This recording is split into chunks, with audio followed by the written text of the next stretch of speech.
What up, everybody? Good morning and happy Wednesday. DK Show coming to you from the TDS Sports Talk Studios this morning. Appreciate you making us a part of your start. If you're already up and at it, whether you're listening on the radio dials of 105.1 FM, 790 AM, tuning in online at our website, streaming it up at sportstalk1051.com. You got your app, download it, take it on the go, video stream on YouTube, also up and rolling. Just tell your Alexa device, say, yo, Alexa, play WAYY. Multiple different ways, right? Multiple different ways for you to be joining the conversation this morning. Somebody screwed up my mic. I'm out of the studio for one day, and somebody's already messing around with my mic here. Here we go. So, oh, man, what do we got on the game plan for us this morning? We're going to dabble in a little bit of everything. Yesterday, last night, no big surprise. Pat Murphy being elected as back-to-back Manager of the Year, being named the National League Manager of the Year for back-to-back years. The first time in the National League since Hall of Famer Bobby Cox to do so. In fact, we had two back-to-back Manager of the Years, with Stephen Vogt also being named the American League Manager of the Year. So both of those guys doubling it. I mean, heading into the announcement last night, only two managers, Bobby Cox and Kevin Nash, had been named back-to-back Manager of the Years. And, well, now we got Pat Murphy and Stephen Vogt joining that club. So Murphy, no big surprise probably for all of us who follow the Brewers and such, but good for him, too. Good for him, and absolutely well-deserved. So not only are we going to chat a little bit about that, but we've got is Matt Arnold main man in charge in terms of roster construction for this team? He's at the general manager meetings, okay? They're going on in Las Vegas right now. And obviously, I think one of the question marks this offseason for this Brewers team is going to be, what kind of moves are they going to make in the offseason? And how based off of the last 2 years, and maybe specifically this past year, 97 wins, getting a playoff series win, falling to the Dodgers in the NLCS, does that move the needle a little bit? Do they try to get a little bit more aggressive with the offseason or such, or is it kind of status quo? They're going to go about how they normally do business and such. And one of them is related to Freddie Peralta. Freddie Peralta entering his final year of his contract. We touched on it. It's been talked about even during the season. Would the Brewers potentially trade Freddie Peralta, kind of similar to what they did to Corbin Burnes and Devin Williams when they were entering their final years of their contracts? And Bob Nightingale had said a little bit earlier in the week in one of his columns that Brewers don't have any plans for that. But then you listen to Matt Arnold, some of his comments when he was talking at the meetings yesterday. I hate to kind of try to read between the leaves here. I know sometimes that gets a little bit dangerous, trying to figure out, okay, what does he mean? What is that person trying to say by saying what, that, if you will. Because he almost kind of sounds like he is open to trading Freddie Peralta this year. These are just some of the comments. We try to evaluate ourselves as hard as anybody.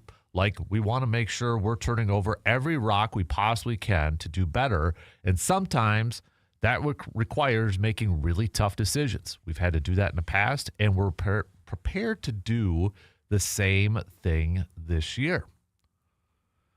And then when he was asked specifically about Freddie Peralta and such, he said every situation is really unique.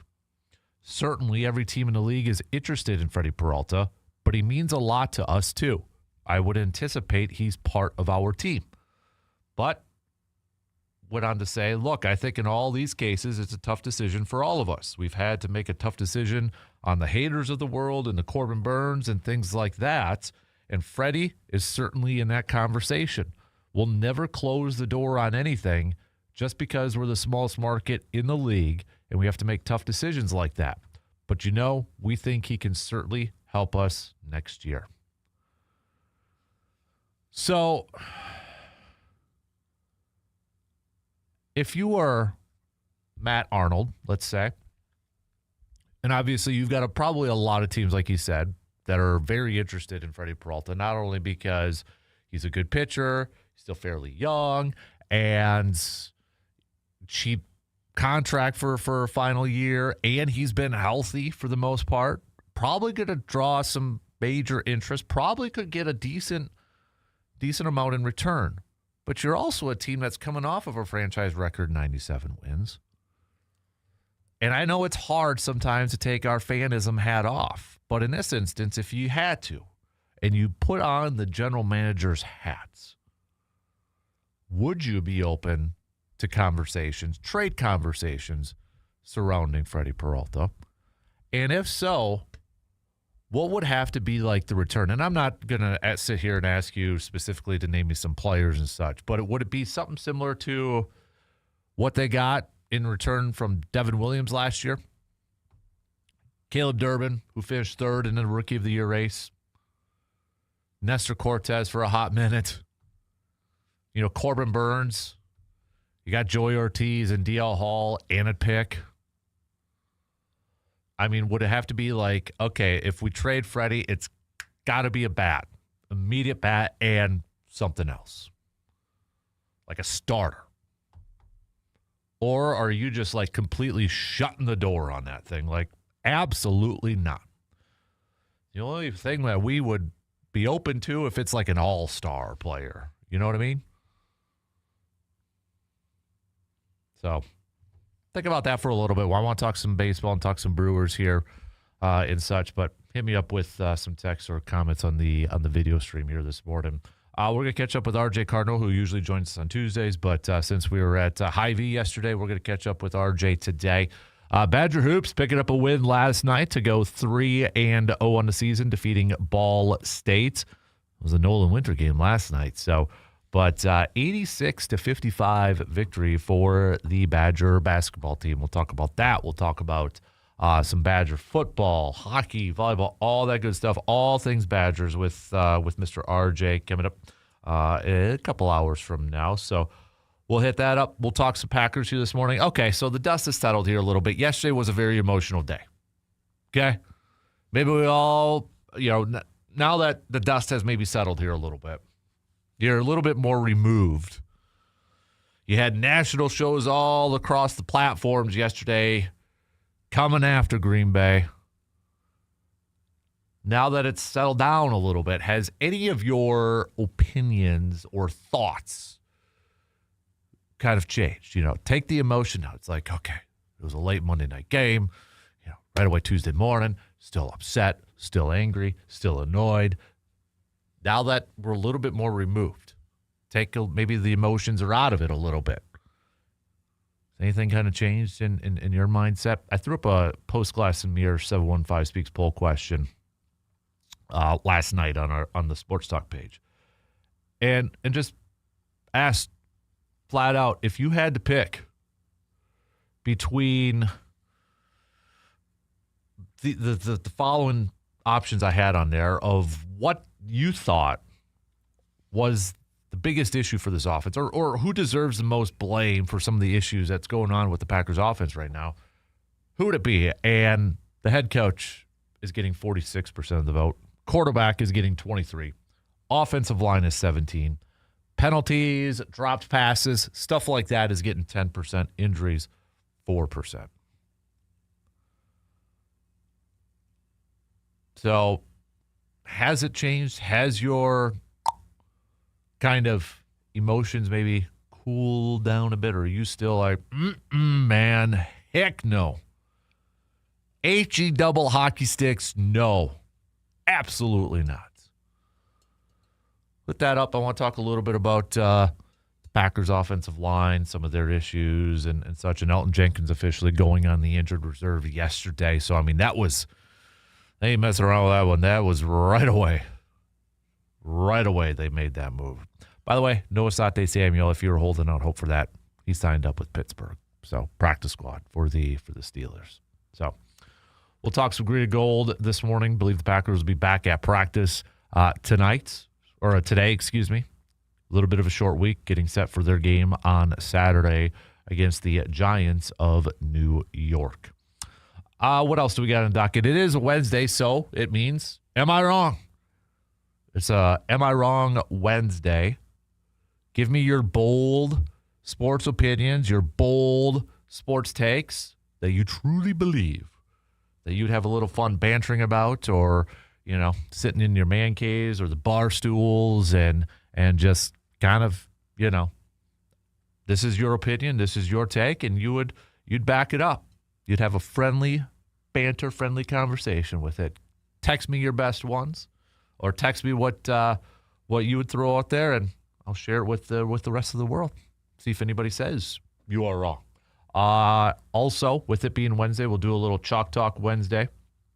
We'll probably do that maybe in the 8 o'clock hour and such. And whatever the heck else is on your mind this morning. Okay, whatever else you want to hit up. Bucks are also back in action tonight, taking on the Charlotte Hornets. We'll see if the Bucks can maybe pick up their 8th win of the season to improve to 8-4. Tip time for that game is going to be at 6 p.m. Hornets just 3-7 so far on the season. Actually, they're playing the Hornets today, and then they got the Hornets again on Friday, part of their group stage for the Cup. This one's going to be in Charlotte, and then the Hornets come to Milwaukee on Friday. That's your game plan for us this morning. Let's pitter-patter. Let's get at her, shall we? Let's get things rocking and a-rolling here this morning. We got some Brewers chat. We've got some Packers chat. We've got some Bucks chat, some Badgers chat. Heck yeah, we're going to be talking about a little bit of everything here this morning. So let's jump right at it. We'll take our first break, and then we'll get the leadoff going here and get this Wednesday morning rolling. Coming up in just a couple minutes.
Big thanks to Hy-Vee again yesterday for hanging out with us, or letting us hang out yesterday and doing the program from their Veterans Day breakfast.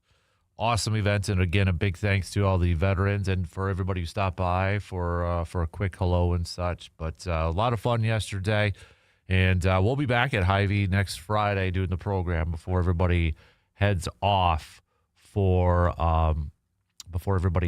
to deer camp. Heading off to deer camp and such. So, but that should be a lot of fun. I think we're going to be handing out some beef jerky, some beef snack sticks and such from our friends at Hy-Vee and that. So, should be a lot of fun. Looking forward to it. If you want to stop by next Friday, maybe grab yourself some man cave lights before you head to deer camp and that. Go ahead and do that. But yeah, we'll be back next Friday over at Hy-Vee. Same place. We were posted up at the bar yesterday. A lot of the old bar there.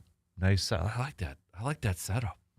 They should convert that maybe into our second studio in that. I don't know. But that was a good setup, and a big thanks again to Hy-Vee for doing that for all of our veterans and for those who continue to serve. So, all right, let's jump into it. C-Bomb chiming in this morning about Freddie Peralta and such. If we're not getting back top 10 pitching prospects and an immediate bat, no chance Freddie is going anywhere. You just don't give away a bona fide ace.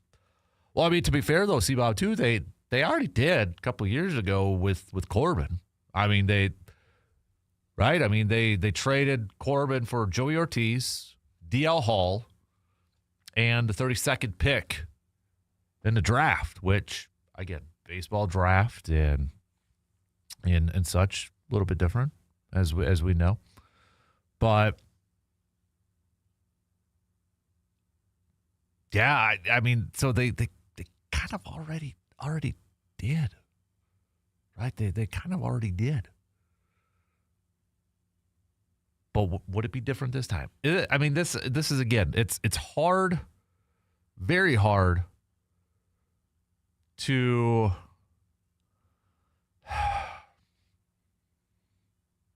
take the fanism off when it comes to something like this. Like, you can make the argument on both sides. Like, for me, the fan part of it, heck no. I don't want him to get traded, because I want the Brewers to kind of go for it a little bit next year. I want the team to maybe be a little bit more aggressive, and maybe, they can push a little bit more of their chips into the table this offseason, and maybe they can get that bat to help them out or whatever. I want them there. But then on the same time, it's like, okay, from a business standpoint, would they? Is that the best decision? If you know that you're not going to bring him back to a long-term extension, if you know that's not going to be the case, do you try to get something in return? Do you try to get some immediate players, some impact players back in return? That's where you have to balance that. And I think the wild card in this whole thing, too, is going to be, again, the 2027 potential work stoppage.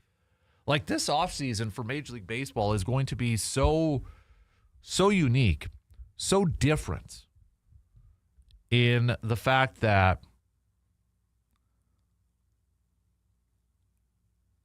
what are teams going to do? How are they going to approach this offseason, knowing that there's going to be a potential work stoppage? Maybe there's going to be a change in money. I would be shocked if Major League Baseball all of a sudden somehow got the players union to agree, yep, let's put on a hard salary cap. I think a lot of fans would love that. Maybe not if you're a fan of Dodgers, Yankees, Mets, teams like that. But a lot of Brewers fans, hell yeah, you want a salary cap, a hard salary cap. Odds are that ain't happening. It's not going to happen. But could there be something different? Is there a middle ground with that? Yeah, there potentially could be. And for everybody saying they got to have it, they got to have the salary cap, they got to have the salary cap, we can sit there and say that. But then it's not as easy. Major League Baseball can't just go in there and say, we're putting this in, like it or leave it. It's negotiation. They're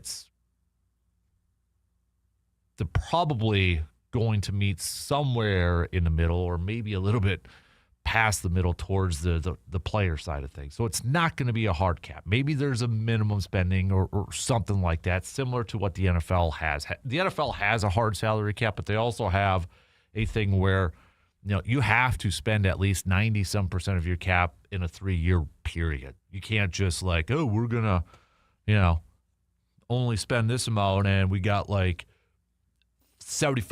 of our cap still available. I don't know where that is. I don't know who's going to be able to figure it out or how they're going to be, but they'll come up with something. But the point being, is that going to come into play when it comes to some of these teams when they put together their rosters for this offseason, knowing 2027 is approaching? That's where I feel like, or I'm really curious to get a perspective of okay, for example, the Dodgers. Okay, the Dodgers. Do they look at this upcoming offseason, back-to-back champs, where they're like, okay, if there is going to be an adjustment to how much we're going to be able to spend, are they going to be even more aggressive in the offseason and try to just print cash, sign a bunch of checks, and get all these players for one more go-around? Or are teams going to be maybe a little apprehensive because, hey, there's a lot, we don't know what the money situation is going to be like. So we're going to hold off. We're going to hold on to some extra cash just in case. That's what I'm really curious and kind of fascinated to see how these teams approach this offseason. And then that factors into the Brewers here too. You would think, okay, a little bit of a cap, or if they adjust the thing in their newest labor agreement, whenever the heck that is going to happen, you would think that would benefit the Brewers. But in this case, with 1 year left of Freddie Peralta on his current deal, they're in this situation of, okay, do we try to do something to 2011, where they knew final year for Freddie or for Prince Fielder. They acquired Zach Greinke. They acquired Sean Marco. They pushed their chips in, and they fell a bit short going to the World Series, falling to the Cardinals in the NLCS. Would they go with that approach? Kind of 1 year left of Freddie Peralta. We've got some younger pitchers that we're excited about. They got depth there going forward. But do they try to, okay, let's maybe bring in a couple bats for this offseason and try to go for it there? I'm really fascinated to see. You can make the case for both sides of this.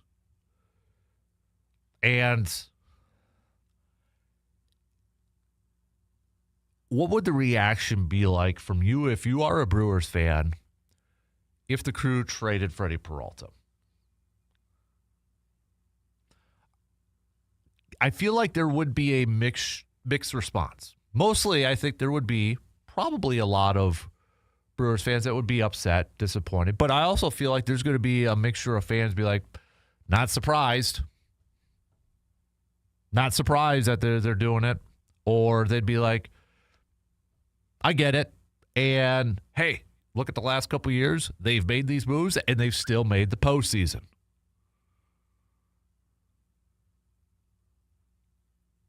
So, I really don't have a good gauge of where they're going. And you listen to Matt Arnold's comments from yesterday. I mean, it's typical general manager speak. Goes one way, goes the other. Playing his cards close. If you missed the comments from yesterday, He said, we try to evaluate ourselves as hard as anybody. Like, we want to make sure we're turning over every rock we possibly can to do better. And sometimes that requires making really tough decisions. We've had to do that in the past, and we're prepared to do the same thing this year. Specifically, when asked about Freddie Peralta,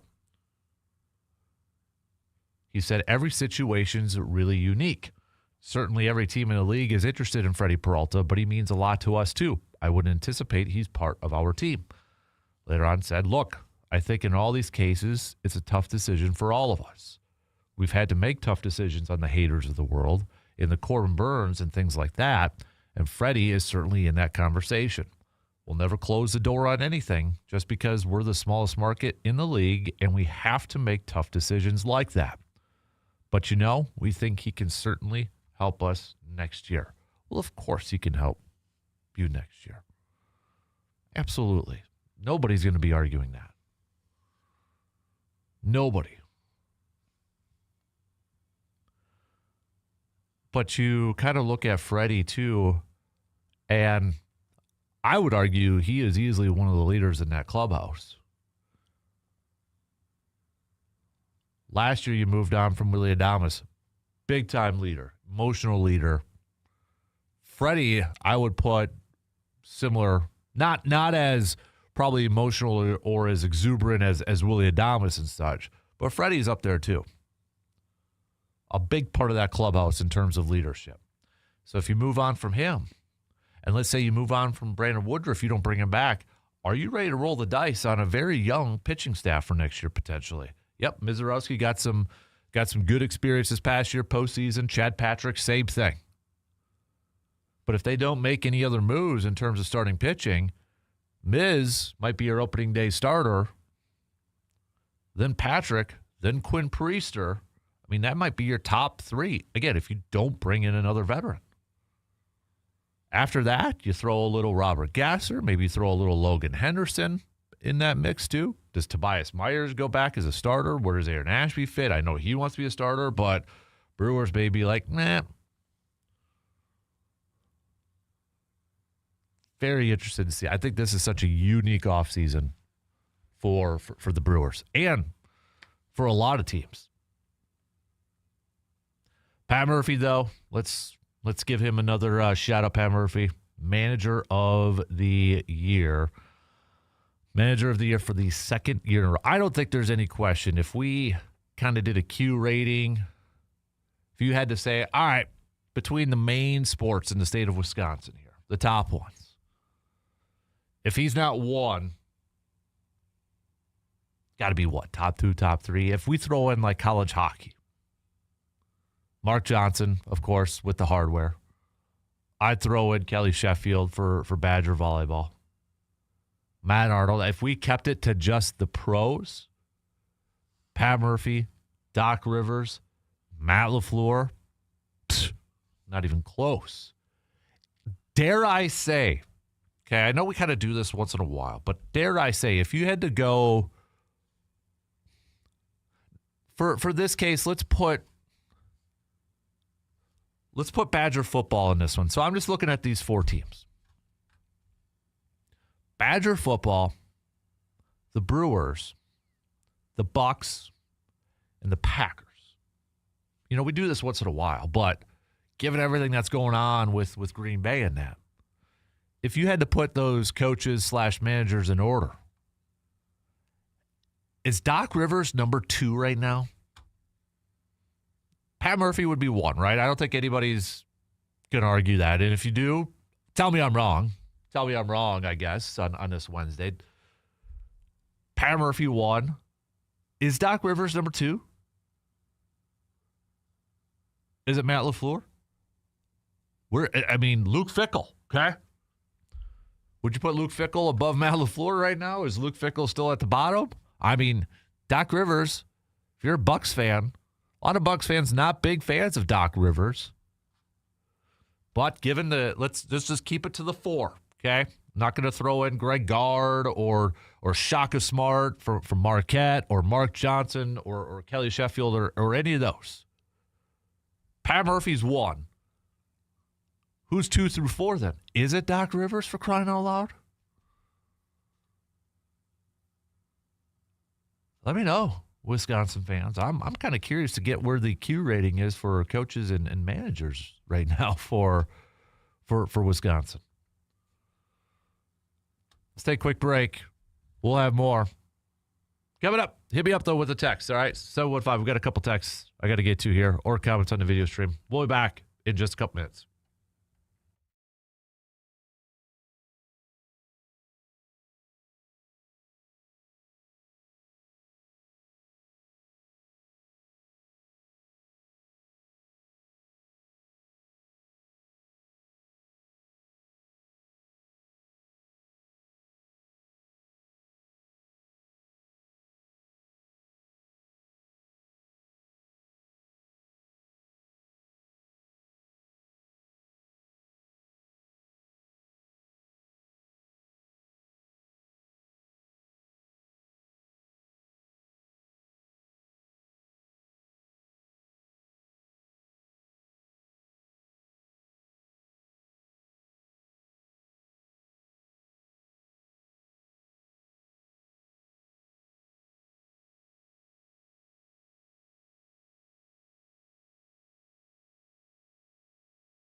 It's deer season. We're getting close to the deer opener for rifle season coming up next weekend and such. Just as a reminder, if you do get that deer, you want to pre-plan, where are you going to take it? Where are you going to get it processed? Go visit our good friends at Mike's Star Market in Eau Claire, 2238 Heimstead Road in Eau Claire.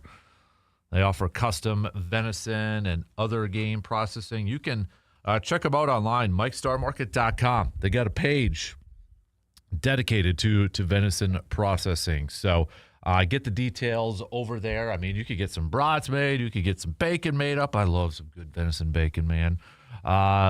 Whether it's maybe some snack sticks, hamburger, all that stuff. Check it all out, mikestarmarket.com. And I know they usually have certain hours and such, or expanded hours, I should say, when it comes to hunting season. That good reminder is to follow them on Facebook. Follow them on Facebook, and you can see all the updates and info right there. All right, a couple texts to get to here. Says Jeremy says, I think they will trade Freddie, and I'm fine with it. You got a player like Patrick. What does that one say? Not sure what that is. It the font on us texting one on this computer is a little bit different, so I apologize. You got a player like Patrick and Henderson, who will probably be on the opening day roster next year. Get something in return before you lose him for nothing next year. C-Bomb, a little bit of a different approach, says, I wasn't a fan when they got rid of Bernsey, and I won't be a fan of it if they get rid of Freddie either. It's one thing if they just know they cannot afford him and they have to get in return, but you just went to the NLCS. If trading Peralta does not make you immediately better, you don't do it. But what if I'm just going to play a little devil's advocate. I'm not saying I disagree with you, C-Bomb, but you make the comment there saying it's one thing if they just know they can't afford him and they have to get a return. What if, do they already know they can't afford him? Do you think that they would already know that they can't afford him? So, little bit of breaking news here that could affect this upcoming Packers game on Sunday. Ian Rappaport. Jameis Winston elevated to the number 2 quarterback for the New York Giants and would be expected to start Sunday if Jackson Dart doesn't clear the concussion protocol. So that means if Jackson Dart cannot play because of concussion protocol, it will not be Russell Wilson. It would be Jameis Winston going up against the Green Bay Packers. So something to monitor this week when it comes to which quarterback they're going up against. And I will caution you this, Packers fans, okay? Don't be happy or disappointed one way or the other. Remember, Tommy DeVito and the Giants beat the Packers, okay? All right, I get it, though. This Packers defense probably better and such. But, again, do we give them the benefit of the doubt based off this year? I don't. Not right now. I don't. So I don't care who's playing quarterback for the Giants at this point. It doesn't sway it one way or the other for me. Now, Jackson Dart, it's, if he's out there, I think you worry about him and his scrambling ability and some of his big play potential. Obviously, you're probably a little bit more familiar with Jameis Winston because of been around the league since 2015, a little bit more on him. You kind of know the tendencies and such, but definitely something to be monitoring here for a little bit. So, speaking of Packers and such, now that we're a little bit more removed from Monday night's game, have emotions subsided? Have they calmed down a little bit yesterday? Obviously, with the Grind My Gears Tuesday and with the outcome and what we saw in that game, have your emotions settled down a little bit? Maybe you were like, golly, Matt LaFleur, get out of town. Jordan Love, get out of here. Have they calmed down a little bit for you? Have you taken a step back? And I put up that poll question, and if you voted or not, Let me know why you voted that way. But the poll question was, if you had to point the finger at one area of the offense for the biggest reason why there's been some inconsistency with this group, where would it be? Is it the head coach? Is it the quarterback? Is it the injuries? Is it the offensive line? Is it penalties / drop passes? Stuff like that. Why did you vote the way you did if you voted on our Facebook page? And if you didn't vote yet, tell me why you would vote in that area. And let's be real here too. The easy answer is all the above. It's a lot of that stuff combined into one. But if you had to pick, like if you had to power rank them almost, if you had to rank them like this is the most, this one right here is the biggest reason why.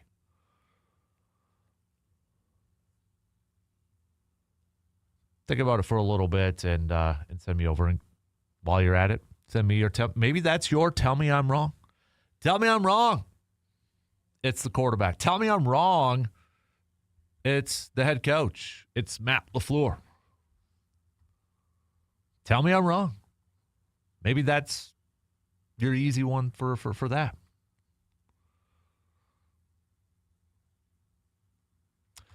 I want to hit up the offensive line a little bit more here, too, when it comes to the Pack, because I don't know if the media members are going to be able to get a glimpse of it today at practice, but who's going to be the starting center now going forward? Is it just simply going to be Sean Ryan?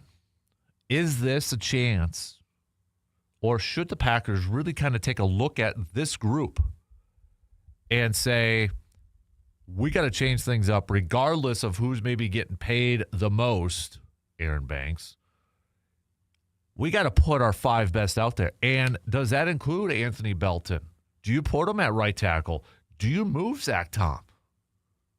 Zach Tom's got a nice contract too, but if Zach Tom is, if your best offensive line right now is Zach Tom at center and putting Anthony Belton at right tackle,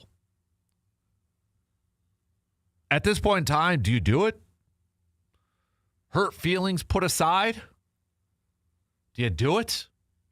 And do you bench Banks and put maybe Sean Ryan at left guard and Jordan Morgan at right guard, and your line is Rasheed Walker, Sean Ryan, Zach Tom, Jordan Morgan, and Anthony Belton? Because if you think the main reason why we're having issues or inconsistency on the offensive side is the offensive line, what would you do differently? You look at this group and you look at it from last year. What's the biggest difference? It's a swap out. Josh Myers is no longer the center. And Aaron Banks, you essentially added Aaron Banks for Josh Myers, and you shuffled it up a little bit. You moved Elton Jenkins from guard to center. Has it been that much of an effect on this group where they've had this big-time suffering in play? If you had to put the 5, your lineup out there right now to best maximize this group to try to get this offense back to playing some consistent ball, some high-level ball, do you just say, screw feelings, screw contracts, Banks, you're benched, Tom, you're moving to center, rookie Belton, you're up. You're a second-round pick, man. Put him at right tackle. He's a massive guy. Maybe that'll help out a little bit in the run blocking. What do you do? How do you approach it? Now that Elton Jenkins is hurt too, this is a chance to maybe kind of shuffle it up a bit. Let's take a quick break. We got to wrap up the first hour. Cruising on through already this morning. We'll be back here in just a couple minutes.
Winter and the holidays, they're coming, even though it's actually going to feel maybe like warmer temps are back coming up here for the next couple of days, man.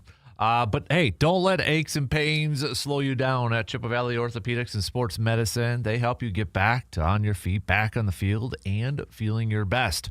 Whether it's a sports injury, joint pain, or something that's been nagging you all year long, their expert team can help make the pain go away before the snow flies. Don't wait any longer. Make your appointment today at cvosm.com and get moving again this season. Don't forget to send me your tell me I'm wrong. Tell me I'm wrong. Fill in the blanks, all right? Tell me I'm wrong. Come up with a sports opinion, a sports take, something that you truly believe, that you would have a friendly banter / convo. I don't want to say argument because that makes it sound bad, but maybe it's a bold take. But you'd back it up. You'd discuss it. You'd have a little friendly banter with your buddies about. Send it on over. All right. Hit me up with a text on that Shoe Doctors bullpen line, 715-830-1912, or put it up on the YouTube stream. Okay. Chalk Talk also. We're going to hit that up probably maybe in the 8 o'clock hour.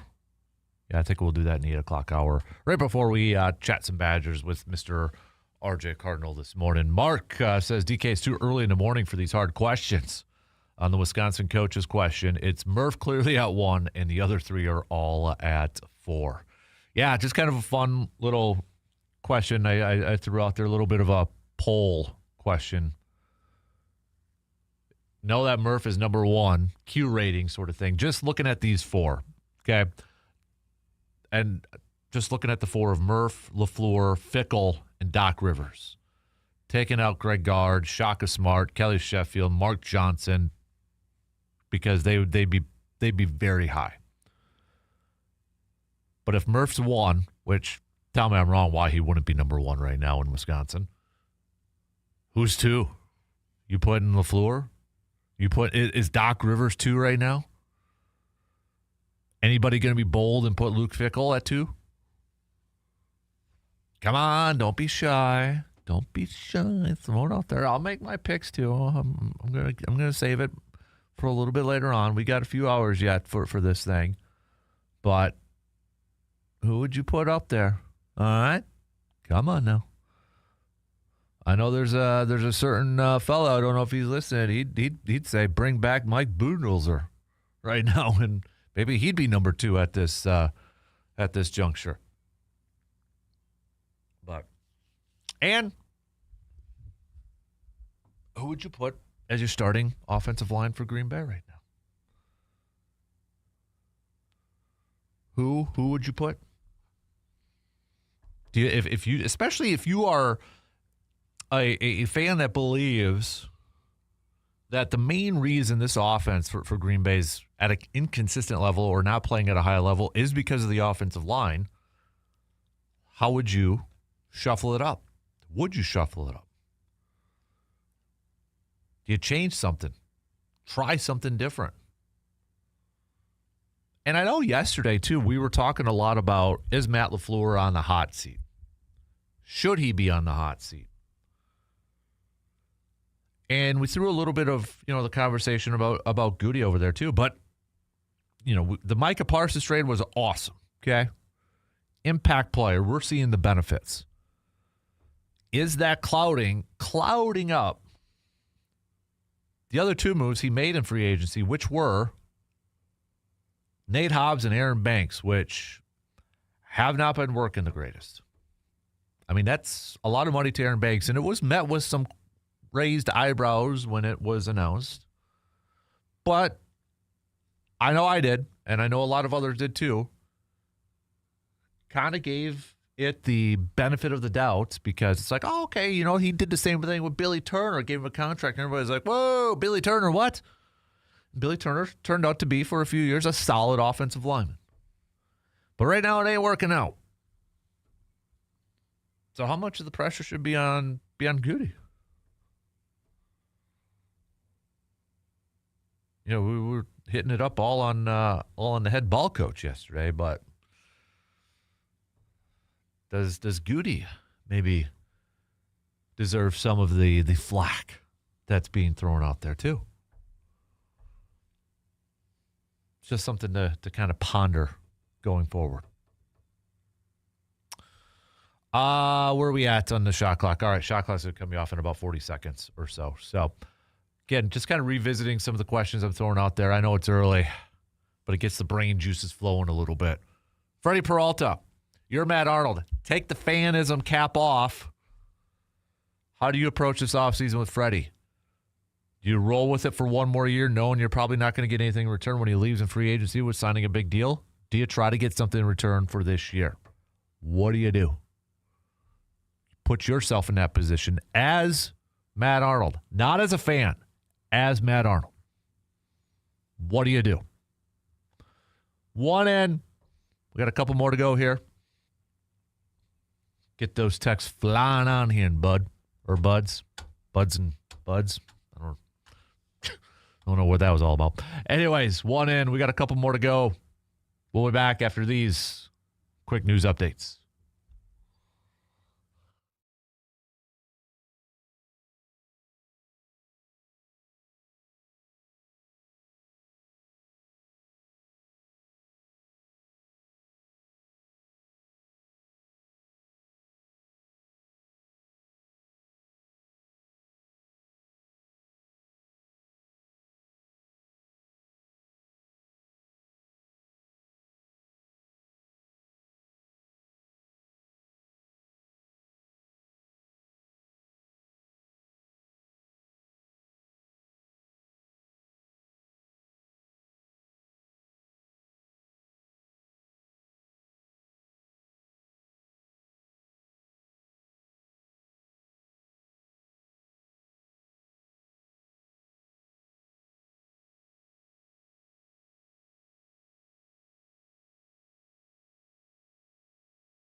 All right, second hour kicking off right now on this Making the Turn Wednesday, halfway through the work week here. Appreciate you making us a part of your start. If you're already up and at it, should be. It's 7 o'clock. Get out of bed, peeps. Let's get going. Let's get going for the day. All right. We're going to get back to some more green and gold chats coming up a little bit later on. We've got some Badger chats coming at you. Coming up next hour, we'll catch up with Mr. RJ Cardinal. We'll talk some hoops. Badger basketball picking up a win against Ball State last night. Nolan Winter was his game last night. 3-0 to begin the season. Next game's not going to be until Monday when they take on Southern Illinois Edwardsville. Yeah, and then it's the BYU game next week. That should be a really good matchup. But and then we'll chat some football, hockey, volleyball, all things Badgers coming up in next hour, the next hour in the 8 o'clock hour. So got that on the docket. We've talked some Brewers here this morning. You can continue to send me your thoughts on what do you do with Freddie Peralta, kind of going through some of the quotes from Matt Arnold when he's at where he's at the GM meetings going on in Las Vegas right now.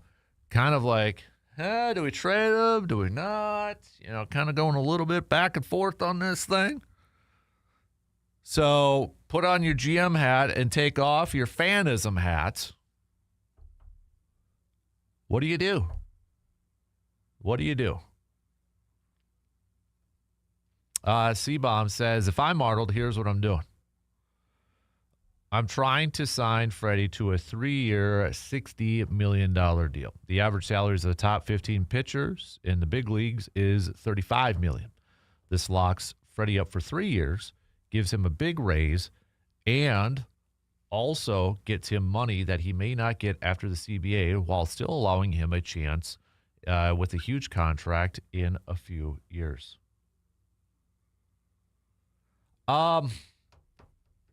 The other part of that, though, too, is, to be fair, is like, okay, if, Freddie, you just said the top, I guess the question then is Freddie a top 15 pitcher? Because if you say he's a top 15 pitcher, and if I'm going to trust that your numbers are correct, Steve-O, if the average salary of the top 15 pitchers in the big leagues is $35 million, I'm assuming you mean $35 million per year. So if it's $35 million per year and you do a simple 60 divided by 3, it is 20. Would Freddie take that deal if he considers himself a top 15 pitcher and if it's a legitimate consideration? If he is a top 15 pitcher, would he want a little bit more? And then, because remember, he's already taken maybe a cheap deal, and it was a risk on both sides when the deal was signed from a few years ago. I think the Brewers are very happy how things have turned out with Freddie Peralta and the contract that they have given him. But does Freddie kind of be like, in his representation, be like, let's get that long-term guaranteed contract now. Let's get that, 7, 8, 9, whatever deal it is, and let's cash in right now. The uncertainty, I think, with the labor agreements coming up here is just, I do think it throws a little bit of a wrench into this.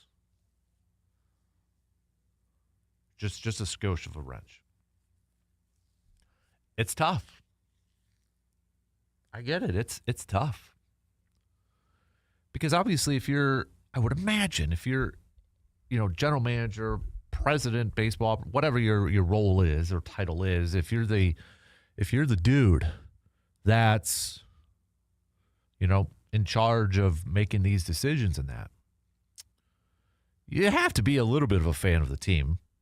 So it's hard at times to maybe take away the emotional side, the personal side of these decisions. That's why I never could be a general manager. I can never be an owner or anything like that because I'm too much of a fan for it. I couldn't. And I'll be honest. If somehow I hit the jackpot in the lottery and one of these days I become an owner of a sports franchise, I guarantee you I'd probably be way too hands-on and too involved. I could not stand away. I could not. It's just, I would struggle. I would struggle to not be involved. I'm too much of a fan right now. Too much. I couldn't do it. It's always cool to think about, yeah, I'd love to own the Brewers. Love to own the Packers. Full-on ownership. I couldn't do it. I would be the worst owner of all time. The absolute worst. Because I'd be way too... It's easy right now to say, I'll just hire a GM and then... But as soon as things start to get a little tough, or maybe you start to lose some games in that, the emotions kind of come through a little too quick and a little too hot and heavy at times. Which, okay. Put yourself in Ed Policy's shoes. You're Ed Policy. How do you handle what's going on with Green Bay right now? Again, try to take the fanism out of it. Put the president's cap on. From a business, you're operating an organization. You're operating a team. You are the main man. Okay, yeah, you got a board of directors you have to report to and such, but for all intensive purposes, you're the main decision maker. And I know we had some people say, if I'm at policy, I'm firing Matt LaFleur right now. Well, that's not going to happen. Okay? From all accounts, Ed Policy ain't going to do that. He's not that type of person. He's not quick to the trigger and such.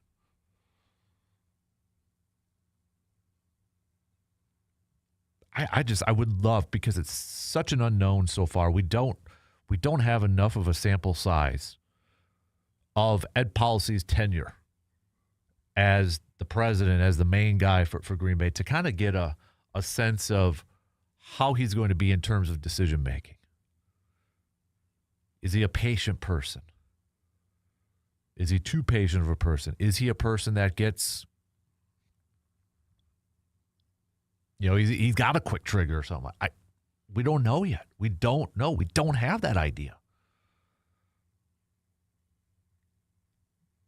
I get the sense, though, I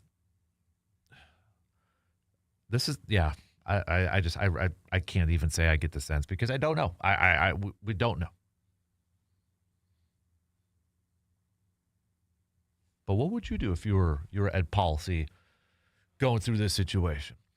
Speaking of the Pack, the question I kind of threw out there in the first hour, in case you're just joining us, how are you creating, or how would you adjust this offensive line? Would you make any changes? Elton Jenkins, he's done. You could kind of say and be like, okay, it looks like Sean Ryan's going to be the starting center. That's the guy who came in for him. And it very well could be. We could be opening up Sunday with the line of Rasheed Walker. I keep wanting to call him Marshall Newhouse. I don't know why, going back early on. Rasheed Walker, Aaron Banks, Sean Ryan, Jordan Morgan, and Zach Tom. It probably will be that way. Honestly, it probably would. But if you truly believe that something has to change with that offensive line, and you believe that Matt LaFleur is not following his words when he says the 5 best will play, what is the 5 best right now? Is it those 5?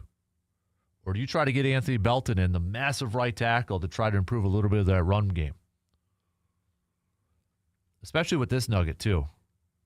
The Giants' defense, dead last in the league in giving up yards per carry.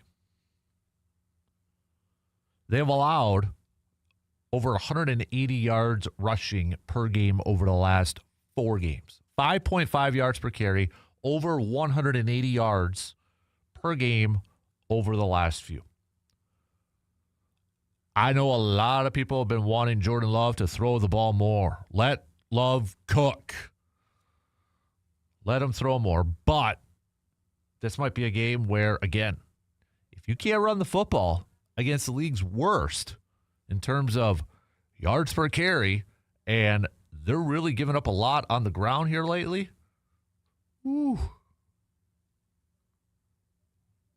I would imagine that Green Bay is still going to want to really try to focus on running the football in this one. Maybe don't overthink it at this point. Right?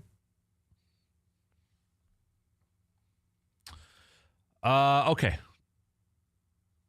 Send me your We got a couple here. I'm going to save them here because we got to take a quick break. But a couple of you have sent me your am I wrongs. So a couple of you have sent me am I wrongs. I'm going to get to those towards the 8 o'clock hour, towards the top of the 8 o'clock hour before we wrap up this hour. So it'll be on the back end there. So text those on over to me, 715-830-1912. 715-830-1912. All right. Quick break. We'll have some more green and gold chat and whatever the heck else is on your mind, okay? You got something that's just like, I want to talk about this. I want to get some of the rest of the armchair MVPs out there, their thoughts on it. Hit me up with a text, all right? I'll throw it out to everybody else. We'll be right back.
If you're going to be hitting the road here soon next week to head to deer camp, maybe you got a couple hours worth of driving and such. You've been packing your bags. You've been airing out the Blaze Orange, coming up with your game plans, getting your licenses and all that stuff. But don't forget about the vehicle. All right, get your vehicle ready for that road trip to the deer cabin or to the woods, to the Northwoods, wherever you're going to be hitting it up for this deer season. And you can do that by making your appointment at AJM Automotive in Eau Claire, located at 1919 Brackett Avenue in Eau Claire. They can help you out with an oil change. Maybe you need to get some new tires, especially with the winter season coming up here. Maybe you need some brakes, maybe engine work, whatever the case may be. AJM Automotive has you covered. And speaking of snow and that, and I know, again, these next couple days here, it's going to be like we got a heat wave going on here. But if you want to make sure that snowblower is ready to battle another Wisconsin winter, hey, they can check it out, tune it up for you as well. And don't forget, they do offer towing services as well. So save this number. Save this number. Put it in your cell phone. 715-835-9523. 715-835-9523. Put that in your phone. Save it. You never want to think about it. You know, we never really want to be in that situation, but sometimes it happens. So if you need that tow, they can help you out. Or give them a call to set up your appointment for that oil change, maybe to get some new tires, some engine work done, brakes, whatever the case may be. Good peeps over there, John and his entire staff over at AJM Automotive in Eau Claire. Coach V, seems like LaFleur worries about hurting feelings. Time to stir up the pot and grow some cojones. I don't think I could disagree with that. Don't think I would disagree with that. This is the pros, man. The professional athletes. Don't worry about feelings. Don't worry about who's making the most money. Don't worry about contract statuses. You got to play. Who's the best? Who's the best right now? Kind of talking specifically on the offensive line. Who's the best? Is what they are going to probably roll out there on Sunday, is that the 5 best? I guess it will. I got questions about it. Packers will be back at practice today, getting set for their matchup against the Giants. And again, in case you missed it earlier on this morning, NFL Network, Ian Rappaport and such, breaking the news that Jameis Winston III, he's going to be, he's elevated to the number 2 quarterback for the Giants ahead of Russell Wilson, which means Dart cannot clear concussion protocol. Jameis Winston will be the starting quarterback going up against the Packers this weekend. Now, I really hope Packers fans aren't like riding the waves of emotions with this type of move. Like they're not happy. Like, oh, yeah, turnover machine. Yes, all right. Or they're like, oh, crap. Different quarterback to prepare for. It don't matter. I'm not giving Green Bay the benefit of the doubt, regardless of what quarterback they're playing against. I can't. Not from what we've seen. And I would say Green Bay's defense, yes, least of my concerns probably right now, but no. I don't care who's quarterbacking the New York Giants. I care about Green Bay playing better football and going out there and winning ball games. I'm not worried about what the other team's doing or what they have or who they have in that. Green Bay's got to take care of their own, you know what. They got to take care of their own business and worry about them. Figure out how they can play better. So, I don't know if there is any fans out there saying, yes, all right, Jameis Winston going up against him. Rather go up against him than Russell or Jackson Dart or whatever. And it's not official yet. Dart has to, see if he can clear concussion protocol in time. But given the state of Green Bay, no, I ain't getting all caught up in that. Green Bay's got to take care of themselves and play better football themselves. So you can continue to send me your text, though. We'll get to Am I Wrongs coming up here in just a little bit. So we got a few more texts I'll catch up on. Continuing our Green Bay chat here this morning. Looking ahead to the Giants game is Joe. Good morning, Joe. How are you? I'm great. Which mic are you on? You're on that one. All right. Good morning, sir. Good morning. How are you? Green Bay is magical. It's so cool to be there, and it's so disappointing to walk out of there with a loss. You sound like your voice is a little. Were you trying to get the defense or offense going? Were you yelling a little bit I was too yelling. Much, or? I was, okay. A little bit of everything. But, it was, I started contemplating over the years how many losses I've seen there. You're making my eyes water. Yeah, I can't look at you. You're making my eyes water. know why, but yeah, it's like when somebody sneezes or something, it makes my eyes water. Just because of my throat right now? Yeah, it's making my eyes water. So I started thinking about how many losses I've seen there. Mm-hmm. And Too many. And, you know, I've seen NFC Championship losses there. I've seen playoff losses there, et cetera, et cetera. So, you know, you got to put it in perspective. And are there some issues with this football team? No question. Mm-hmm. No question. Is Matt LaFleur on the hot seat? I think no question. Mm-hmm. I know the national media says, no, he's not on the hot seat. That's ridiculous. I think he is. Mm-hmm. And I think rightfully so. Mm-hmm. You know, he is coaching cautiously. I understand the problems on the offensive line. Actually, Sean Ryan didn't look bad at center. So I think there's hope there. And I think Elton Jenkins has probably played his last game as a Green Bay Packer. Mm-hmm. But, you know, it's when you're there, a couple of things I took away, you know, watching the game when you're there. This offensive line really has issues. Mm-hmm. Aaron Banks, and again, you know, Eric Branchik, who I really enjoy with the Green Bay Press Gazette, broke down some film, talked about the fact that the Matt LaFleur offense is predicated on a zone running game. And Baranchik talked about the fact that the linemen they have right now for this team, they don't do well with zone. Mm-hmm. They're much better going with angle blocking and duos and that type of thing. So, you know, it's really interesting when you've got a mismatch of personnel to scheme. Mm-hmm. And I think that's a big part of why Matt LaFleur is calling the game like he is. The flip side of it is, looking at the defensive side of the ball, I thought it was really interesting. You're seeing a lot of Rashawn Gary and Micah Parsons now on the same side. Mm-hmm. And so I saw that, and I thought that was an interesting wrinkle. And, of course, they did not get any sacks with Jalen Hurts. Mm-hmm. The 3rd and 12 on that last drive, that was one where you needed to get home. So we'll see, man. You know, a lot of football left. Mm-hmm. Again, 5 of the last 7 games are against NFC North opponents. We talked about it last week. I think somebody called up and said, is this a must-win game? And I said, to win the NFC, yes. Not to win the division. Mm-hmm.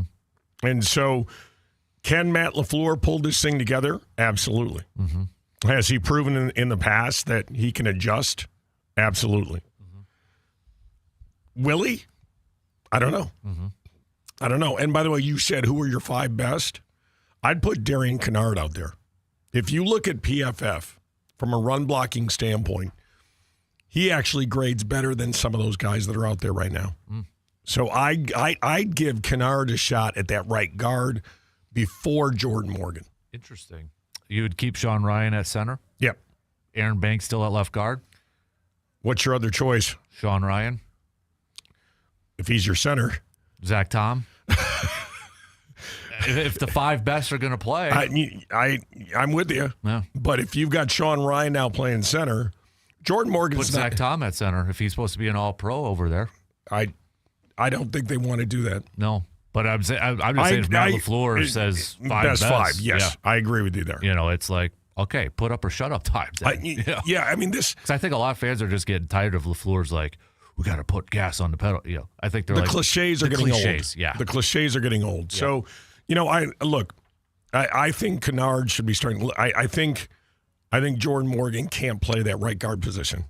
He just can't. He is a tackle, and I understand Green Bay's philosophy of bringing guys in and moving them around. I understand all of that.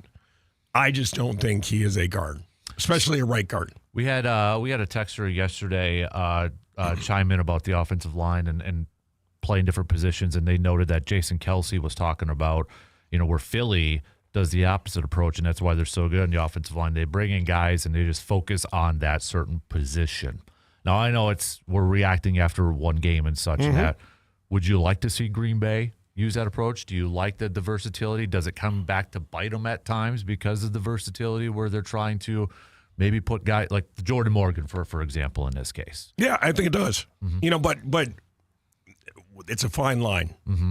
So they've had success with moving guys around. There's no question. Yep. So, if it's not broke, don't fix it. But I think it's broke. And again, I think it's got to be the individual player. I don't think you can say we can do this with every player we draft and bring in. I think you have to look at the individual and say, can they do this? Can they not do this? Where's their best position? And so, yeah, I think, and again, you look at Adam Stenavich being named OC, Luke Butkus taking over as the OC coach. Is that a Peter Principle type of move where you made the move to maybe protect Stenavich from getting scooped up? Was he the right guy? Should LaFleur have gone after someone for that OC position that has a little bit more depth to his game? And I'm not ripping on Stenavich. I think he's done a great job, but there are certain coaches who shouldn't be promoted. And was Stenavich one of those coaches? I think it was Luke Getsy left, who now he's on staff again. Right. Because was that when he went to Chicago, I believe? Yeah, I believe so, yeah. Chicago to be the offensive coordinator. Speaking of which, too, because you have a lot of people saying LaFleur should give up play calling and that. And one image that just keeps coming back to me from the game, and I know you were at it. I don't know if you got to see it. But, I mean, they were even, I think Buck and Aikman were just like, he's still doing it. LaFleur, while the defense is on, back to the field, sitting there on the tablet, trying to do it. And I'm like, I get it, play caller, but you also have an offensive coordinator. You have Luke Getsy as an offensive consultant. You have a quarterback's coach that could be doing all this stuff.